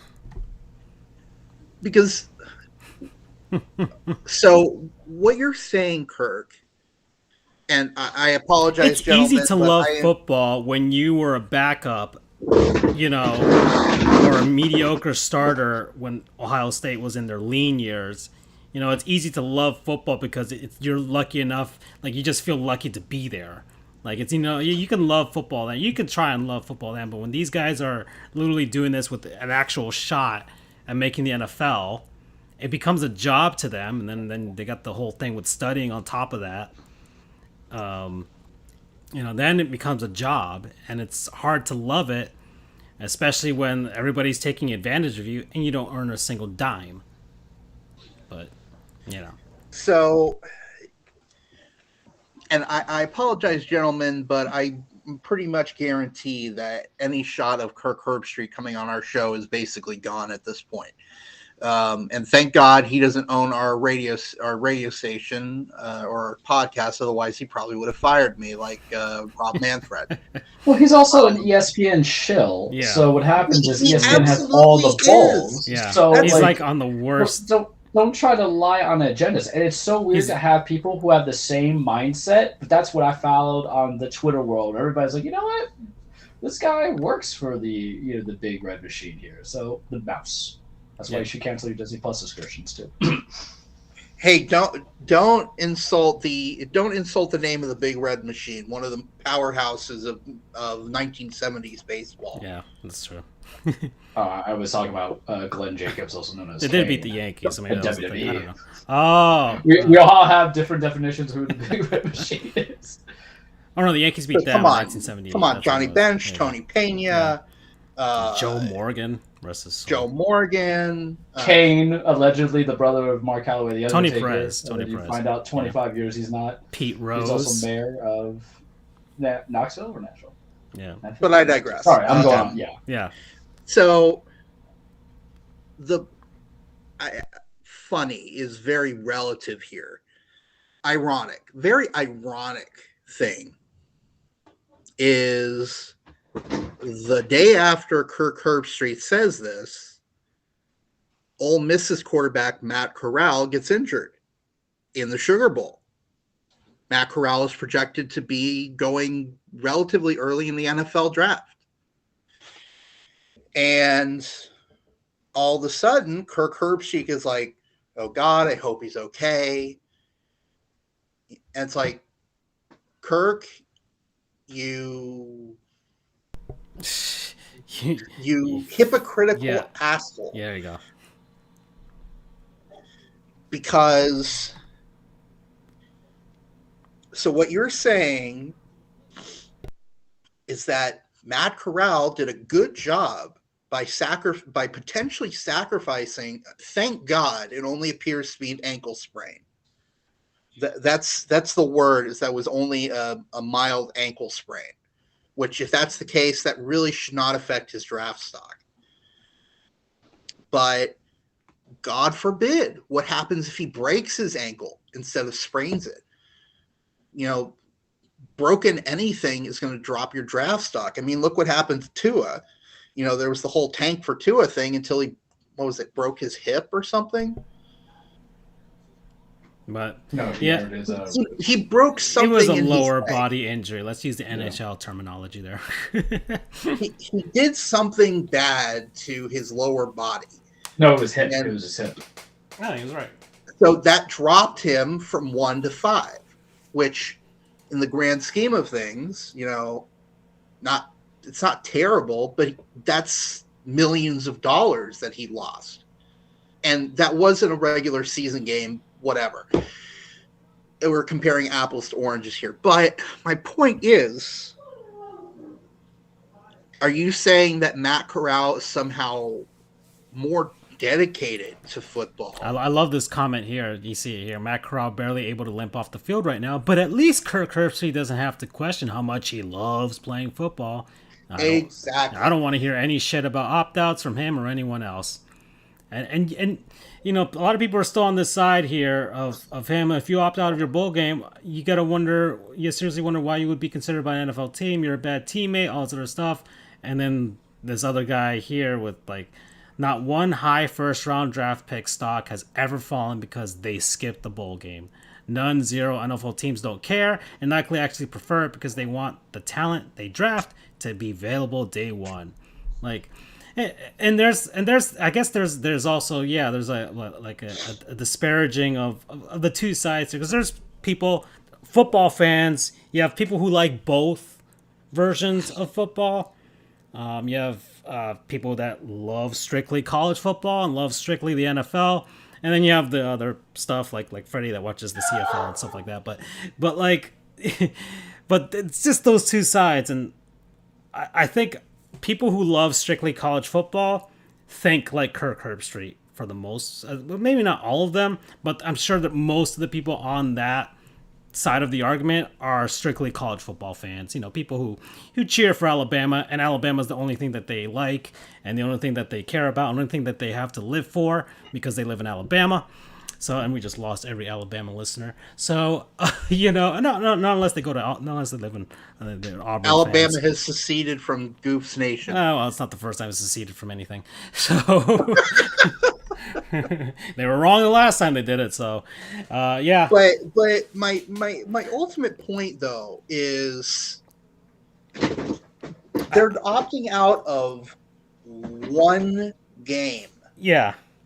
One game that ultimately doesn't really matter in the grand scheme of things. Because look, like for me, when I hear, and I think Mackenzie Milton actually tweeted this out too, like when it's like, oh, seriously questioning them when they don't want to play in the Beef O'Brady's Bowl or something like that.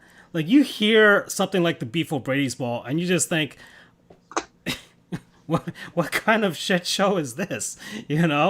I mean, what seems to really get these people annoyed is when they're opting out of the bigger bowl games, like the Rose Bowl, the Orange Bowl. But once more, like if the Rose Bowl and the Orange Bowl are not part of the 1 year where they're not part of the college football playoff thing, then what does the winning a gigantic bowl of oranges really matter?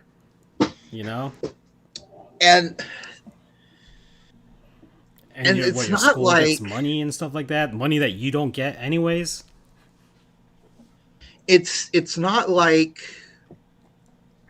let's say someone is like a 2-year starter, or if they're lucky, a 3-year starter. They're not opting out of these games when they still have more eligibility, and they're not obviously going to be going to the draft. You don't see a sophomore starter opting out and say, I'm opting out of this game. I'll be back next year. That would piss the team off. That would piss the fans off. He's choosing to end his career one game early. And, people are saying, he's so, selfish. He's letting his team down. A true example of that actually happening is Dylan Gabriel from UCF. Oof! I should know that heat was coming. And again, if you want to transfer, fine. It's your life. Transfer. It's in the rules. Transfer. Go wherever you want. That's fine. What bothers me is when you force out Mackenzie Milton so that you can be the starter, and then when you break your collarbone, admittedly, that sucks, but he chose not to play for 2 months, even though he was totally rehabbed, and he basically shut himself in and was focused more on selling his socks and other wares, which again, totally fine with. But that's giving up on your team. If you say, I'm done here, say it right then. Don't drag it out and at a bare minimum just be a hindrance to your team. You're not. Look at Mackenzie Milton. He's out. His leg is beat to shit in 2019. But he's still there, and he wants to come back to play in 2020. But Mackenzie Milton is there teaching, mentoring, tutoring Dylan Gabriel, knowing full well that he's probably going to be taking his spot. And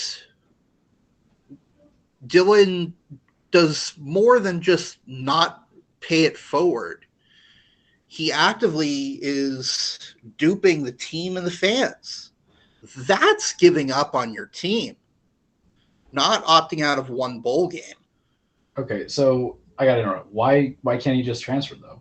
Even though you feel that it's his best situation, he doesn't want to be in that situation anymore. He did transfer. Yeah, but why are you giving him poo-poo on it? If he doesn't want to play for your school anymore, it's the same logic of I don't want to play in this bowl game out of prevention of injury. Opt out in the middle of the year. Don't just stick around and waste resources. If you know you're not going to play, even though you're fully ready and available to play. I mean, I'm not 100% comparing him to Antonio Brown here because, I feel for Antonio. Something's up with his brain. It's obvious. But look what happened at the game on Sunday or whenever it was. The coach asked him to go in. He said no. The coach asked him again. He said no again. He said, all right, go, leave. So Dylan Gabriel. That's a big stretch, man. You're talking about a guy who is, remind me for my sake, Gabriel, broken collarbone, wasn't going to play in the season anyway, right? His season was done. That's not true. That's why I'm asking for clarification. Okay. He was cleared 2 months before the end of the season. But he didn't want to play for y'all anyway, though. It was supposed to be a 6-week injury, 6 to 8 week injury. He had 2 months where he was medically cleared and was just me being bum about it and just sitting around doing nothing, not even dressing in uniform for 2 months. I get it. If you're injured, that's fine. That sucks. But rehabilitate yourself, get better.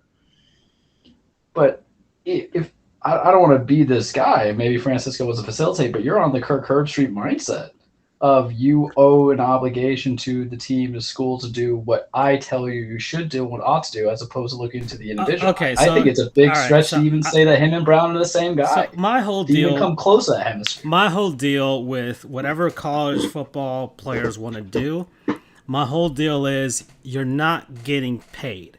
And if you're not getting paid, you should be able to do whatever the hell you want within whatever rules are out there. So, if you can transfer to another school, guess what? UCF is not paying him. He's not contractually obligated to be at that school. He's gone. That's it. I mean, there's no moral hype. There's no morality. There's nothing to it. It's just whatever they want, they get. And the fact that they don't get paid is kind of like it's like, well, why? What's the incentive? Antonio Brown felt that he was wrong because there were incentives there and he was not getting, and that's why he went whatever. Whereas with the college athletes, there's no incentive to stay at a certain school. There's for whatever reason, there is no incentive to stay. Okay, you can get the name and likeness stuff off, on the side if you want to now, but there's no contractual obligation to stay at that school. They might have, I have obligations for getting that scholarship and stuff like that, but if you're within the rules, you can transfer.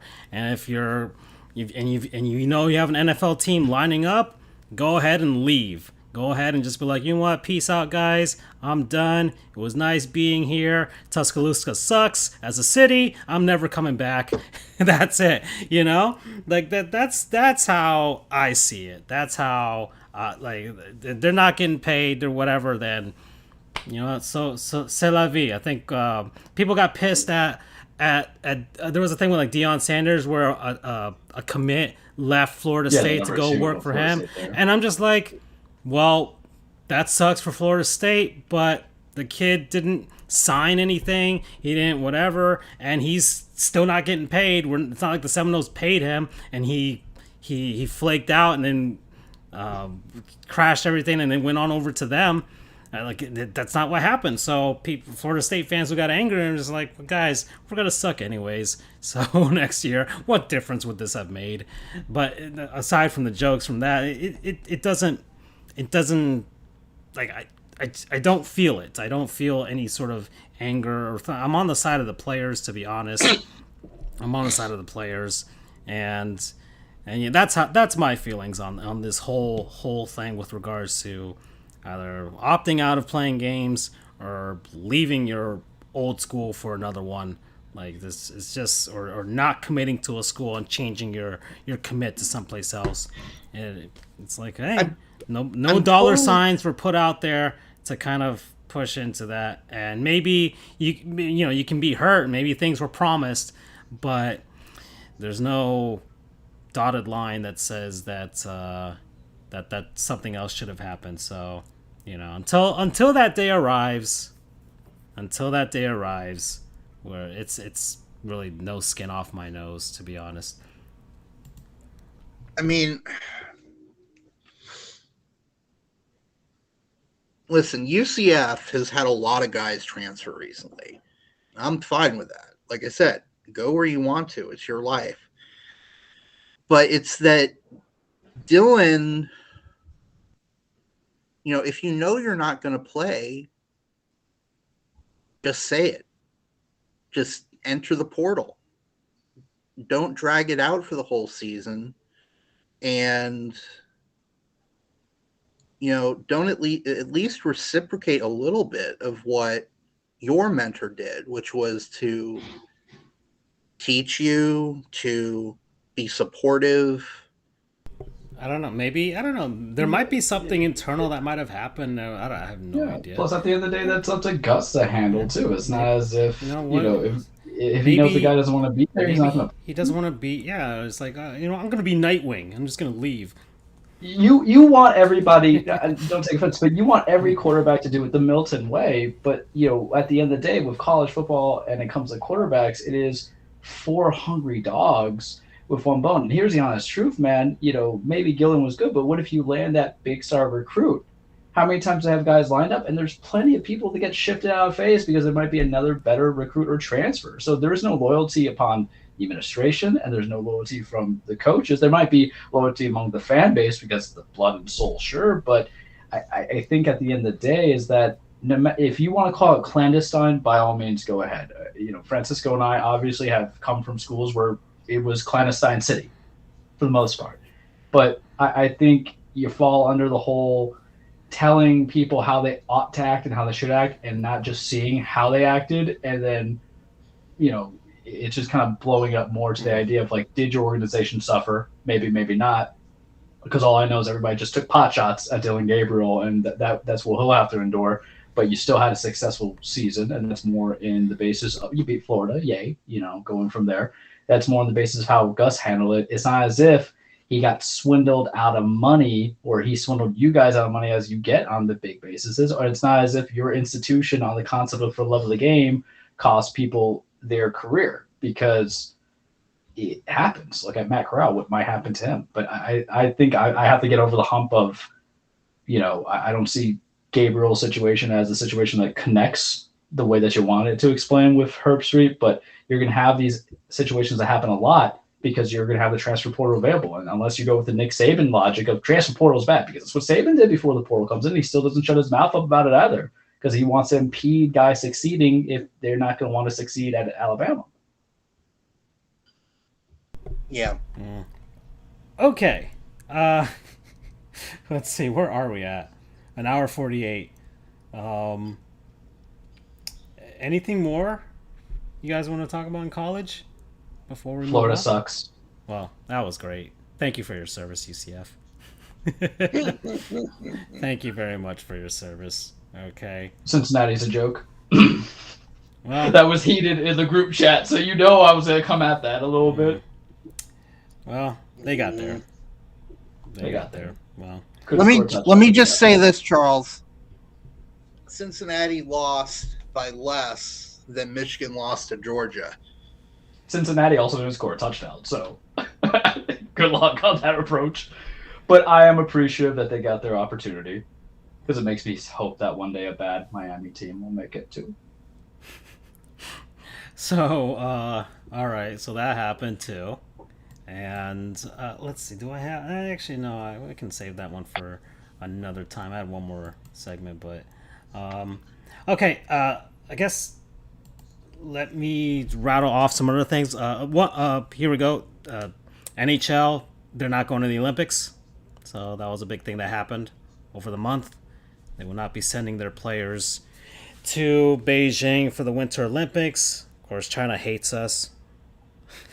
So nobody's going to hear this show about that unless they want to start the revolution. We might be the reason that the revolution starts, guys.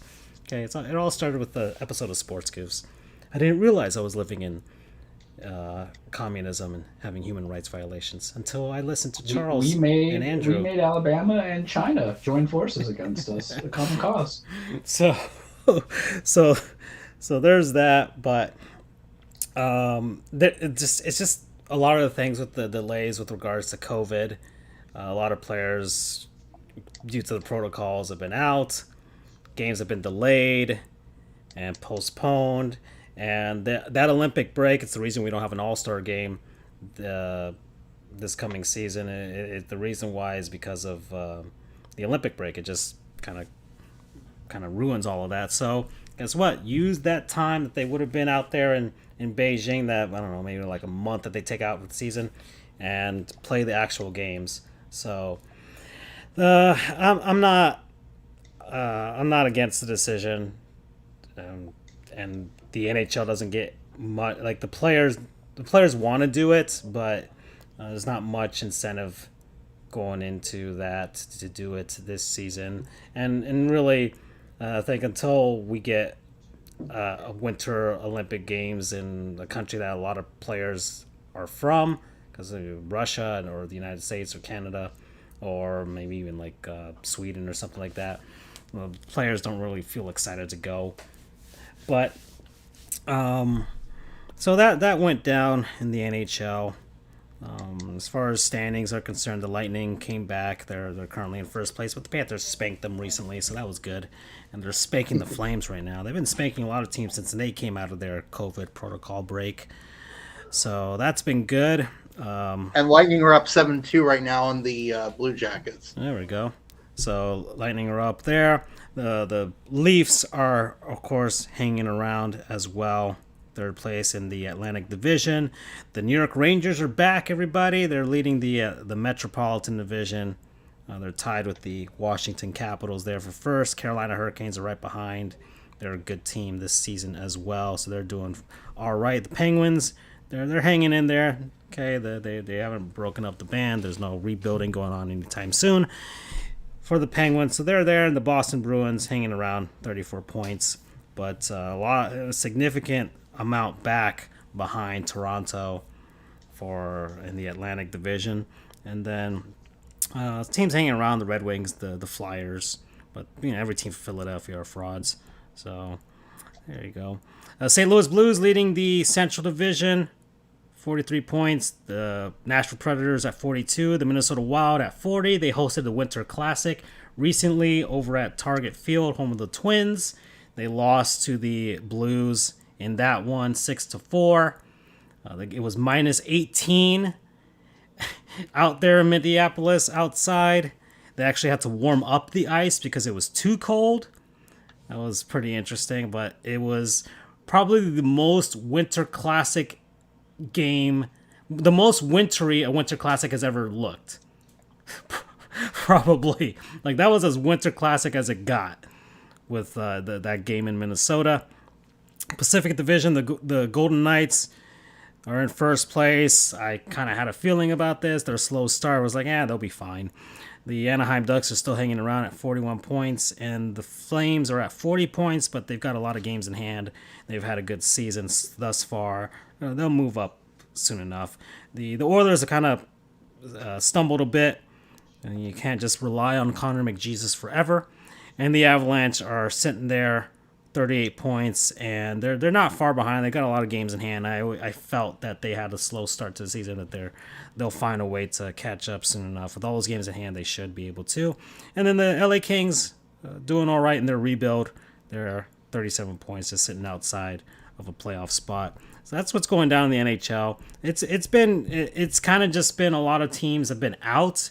If you look at the games played in the standings, you'll see just teams. It's just kind of all over the place with regards to how many games teams have played. They, for the most part, try to hang around, but some teams have played 35. Some teams have only played 28, 29. Like it's all over the place because of the protocols and the stoppages there. So That's what's going down. And let's go to the NBA real quick because we haven't even touched up on it.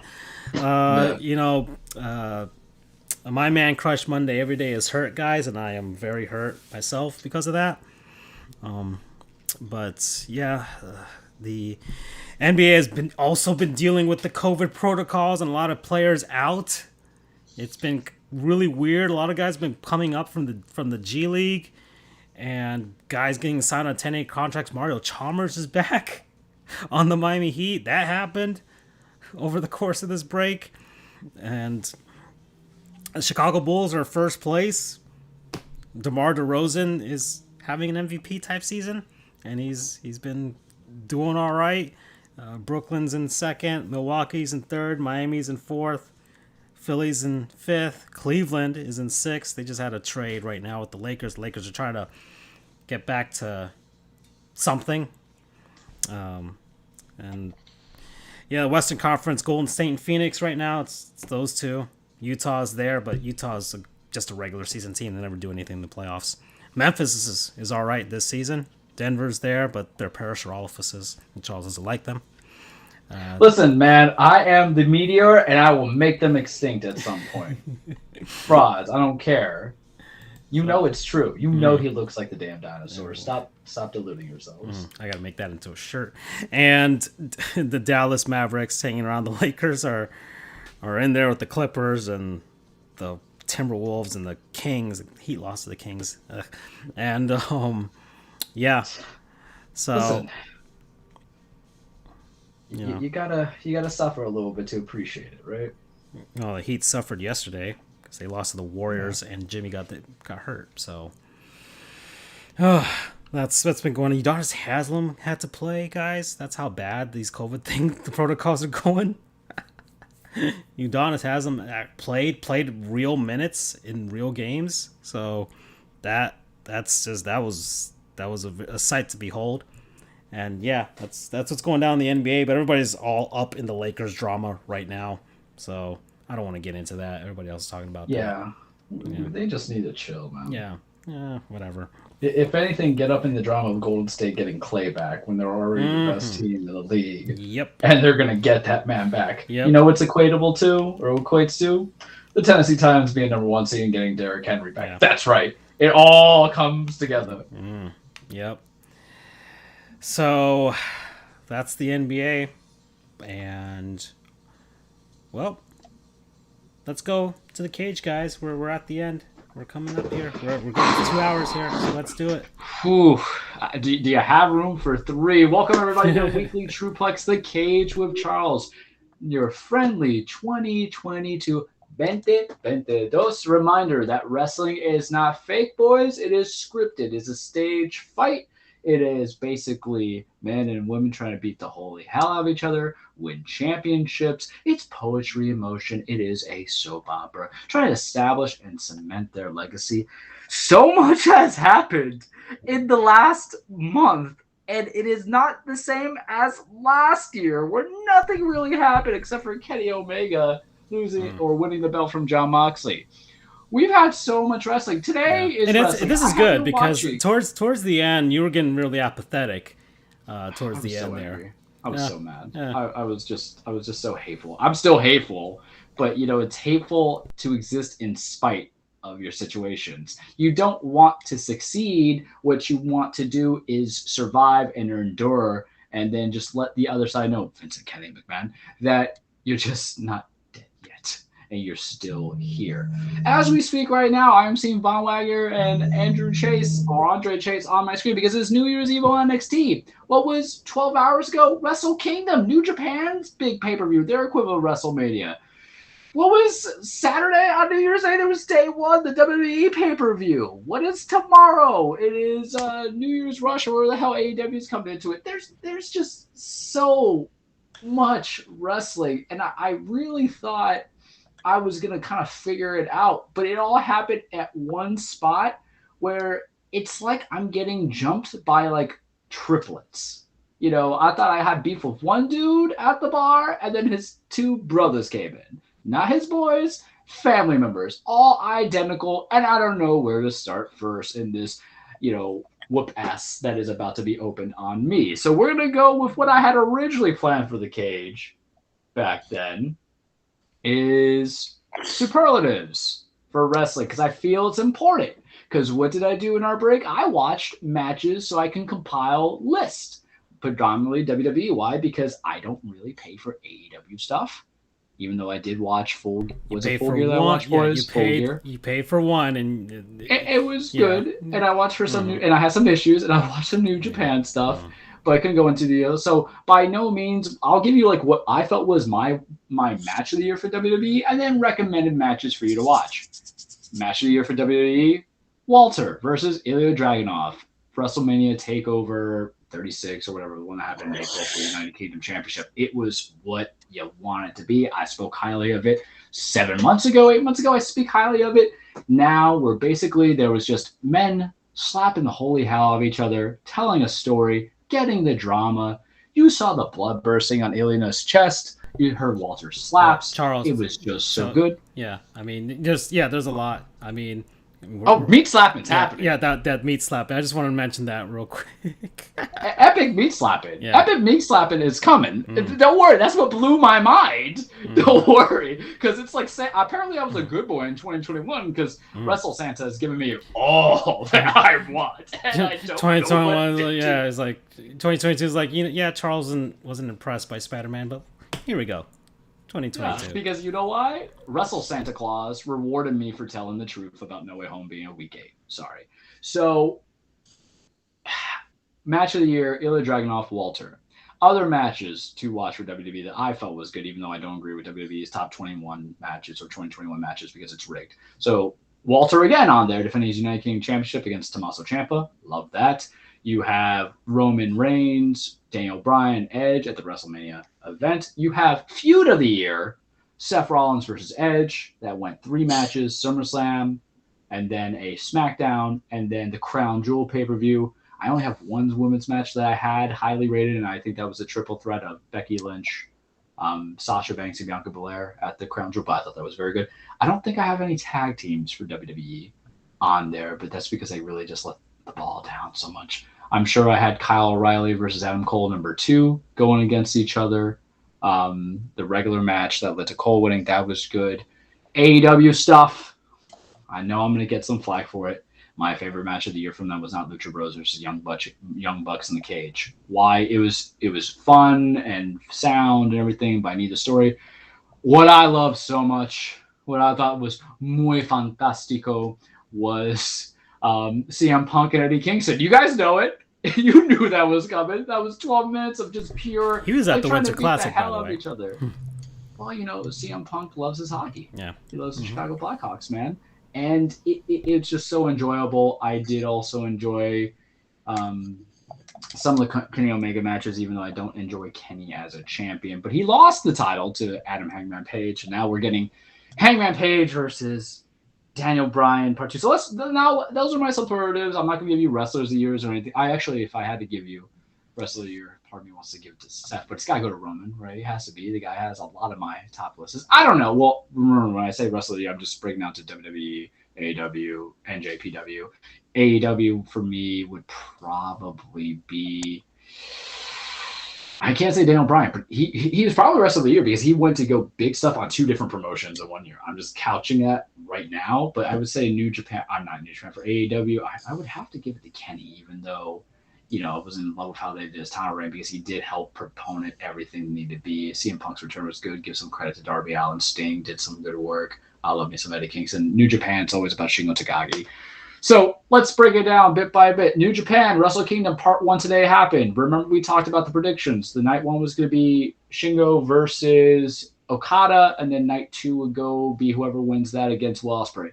It breaks my heart to tell you this. My boy, Shingo Takagi, the last dragon, lost the title, the Transformers title, the Decepticon belt to Kazuchika Okada, and tomorrow they will go against, it will be him and Will Ospreay go against. So some other title changes happened today. Evil won the openweight title. New Japan, if you keep having the champions lose on their first defenses, what credibility are you going to have? That never openweight championship has literally been hot potato so much because you had Hiroshi Tanahashi have it. Then he lost to Jay White. Jay White lost it to Tomohiro Ishii. The Stone Pitbull. We love that man. He just lost it to Evil.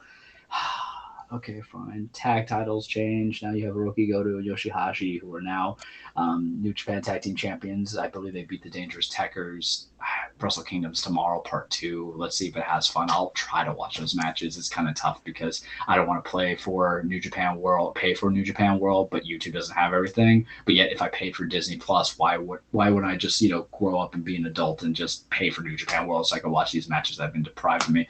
Sorry, Shingo, I loved you, but it was kind of right for a title change. Let's go to AEW. AEW!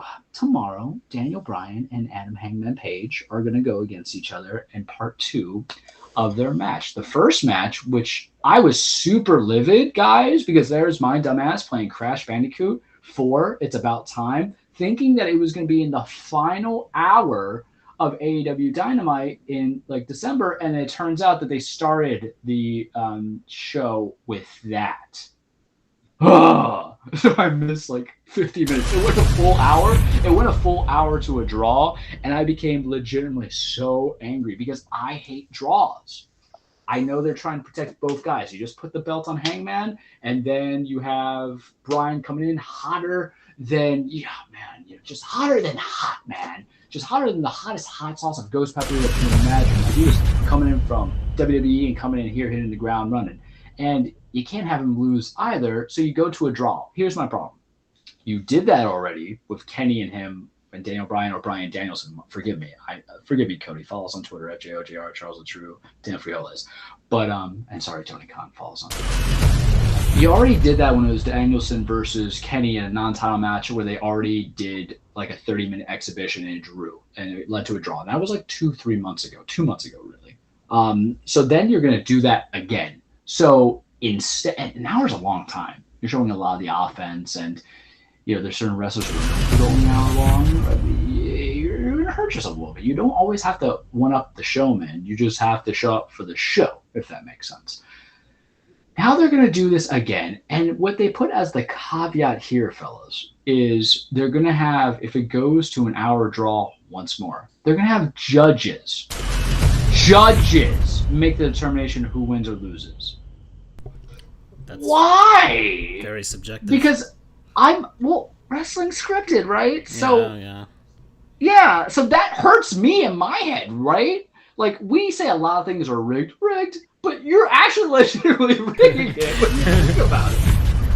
And I would hope they do the big swerve where they actually have a winner declaratively before the hour goes up, because you can always have them rematch again. I don't care. Do it at the next pay-per-view. I understand people will get annoyed by that, but plausibly speaking, it's the silliest way if it actually goes to a draw and then judges, because I want to bring it back to the Attitude Era days. The only time I can think of there being judges where it was a bikini contest or something, right? That they did because Vince McMahon was misogynist and you needed a sex sell to horny 1999 disgusting men, in the real world. I don't think that has a place in 2022 if you're going to have judges trying to figure out who is the best wrestlers. And I think are they wrestlers who are judges?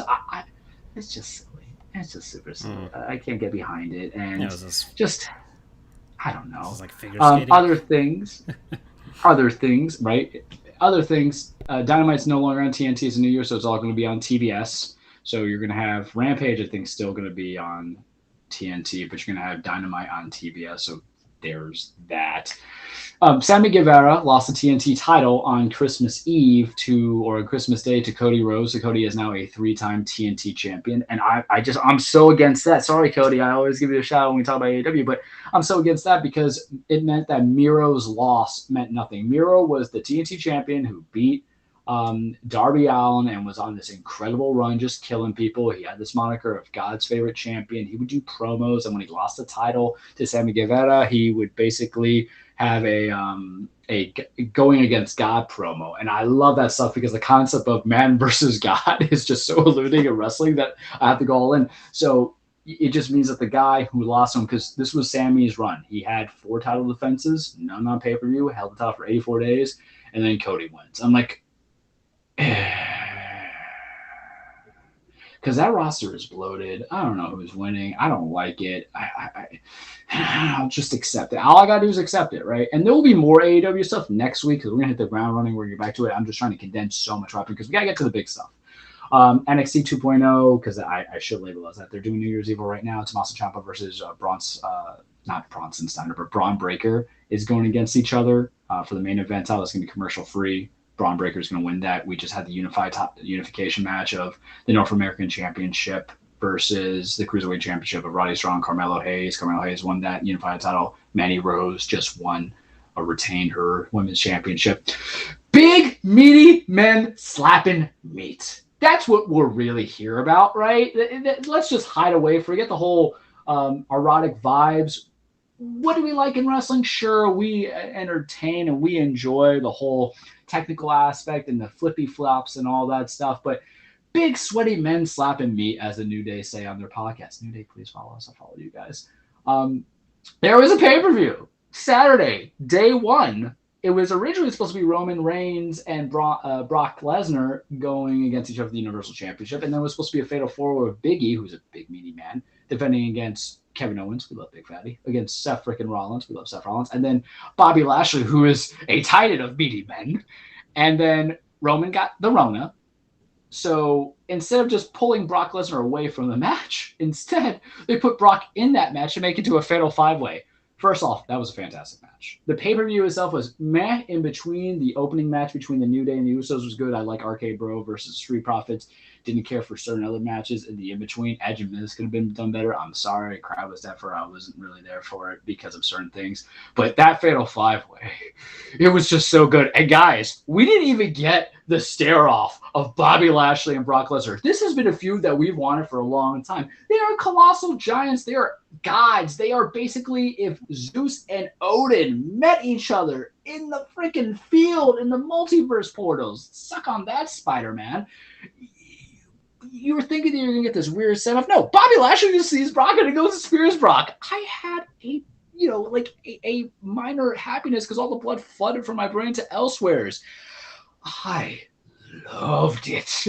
Unfortunately, for Biggie, who we love. That's right. Just replay that all the time. I could look at that for days. I hope that when I'm dying on my deathbed, it's Bobby Lashley and Brock Lesnar that is in the last thoughts of my mind. Not my family, not wife or kids or anything like that. Not even the championship belts I bought when I passed the bar exam. It's Bobby Lashley and Brock Lesnar beating the hell out of each other.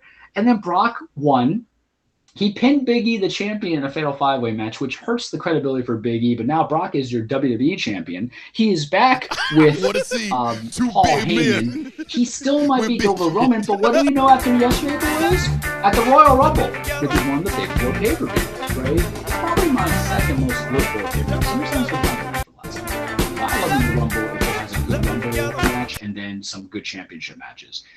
You have Bobby Lashley and Brock Lesnar going against each other because Bobby Lashley won the number one contenders match. Boys, what? That is epic men slapping meatiest of meats. And that is not just, cheap, USAA meat. That is, give me some meat stuff because I had this plan in my head and left because I'm so excited right now. That's Wagyu beef. Yeah. That's Wagyu beef. That's prime, that is the K meat that Malcolm in the Middle's dad was going for. How? This is too much for a Ruth's Chris. Okay. Yeah, this is not Ruth Chris. This is not Longhorns. This is the true upstate. This is like we hunted it and we killed it kind of meat. This is the best kind. This is Wagyu. Yeah, this is everything right now because you have the Viking versus like the Black Adonis going on, and I just love it so much. Because I've been a Bobby Lashley guy for a while because I don't want to say wrestling and wrestlers and main championships should be predicated on their looks, but you look at those two men, you look at Bobby Lashley. Why has this man been treated like a joke since he came back, right? He's a former MMA fighter. Brock's a former MMA fighter. One is literally Atlas. The other one looks like a guard for Odin, and I am so about it.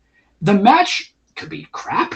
It could be great. I'm glad I'm just getting this, even though it came at the expense of Big E, which is unfortunate. A couple of my friends hated it. I loved it, as did my other friend who loved it, because of what it just kind of gives the people what they want.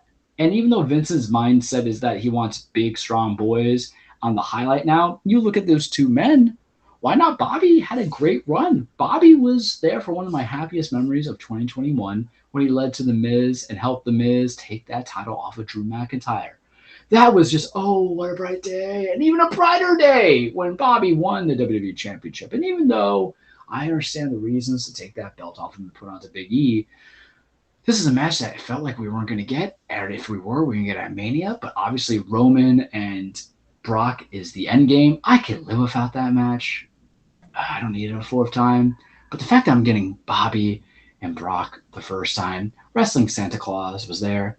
Vince McMahon did something right. He actually stayed committed to the course too. Now it's concerning of what happens if plans change again because of, the Rona kicking in everybody. And we can only hope that Roman will be okay and everybody else who has been battling the Rona on that roster, because bloody look how quickly things can change, because Roman's out. Drew has a neck stinger, so he's out. Sasha Banks hurt her knee the other day at a live event. What you have could easily be gone, because that's life, is it not?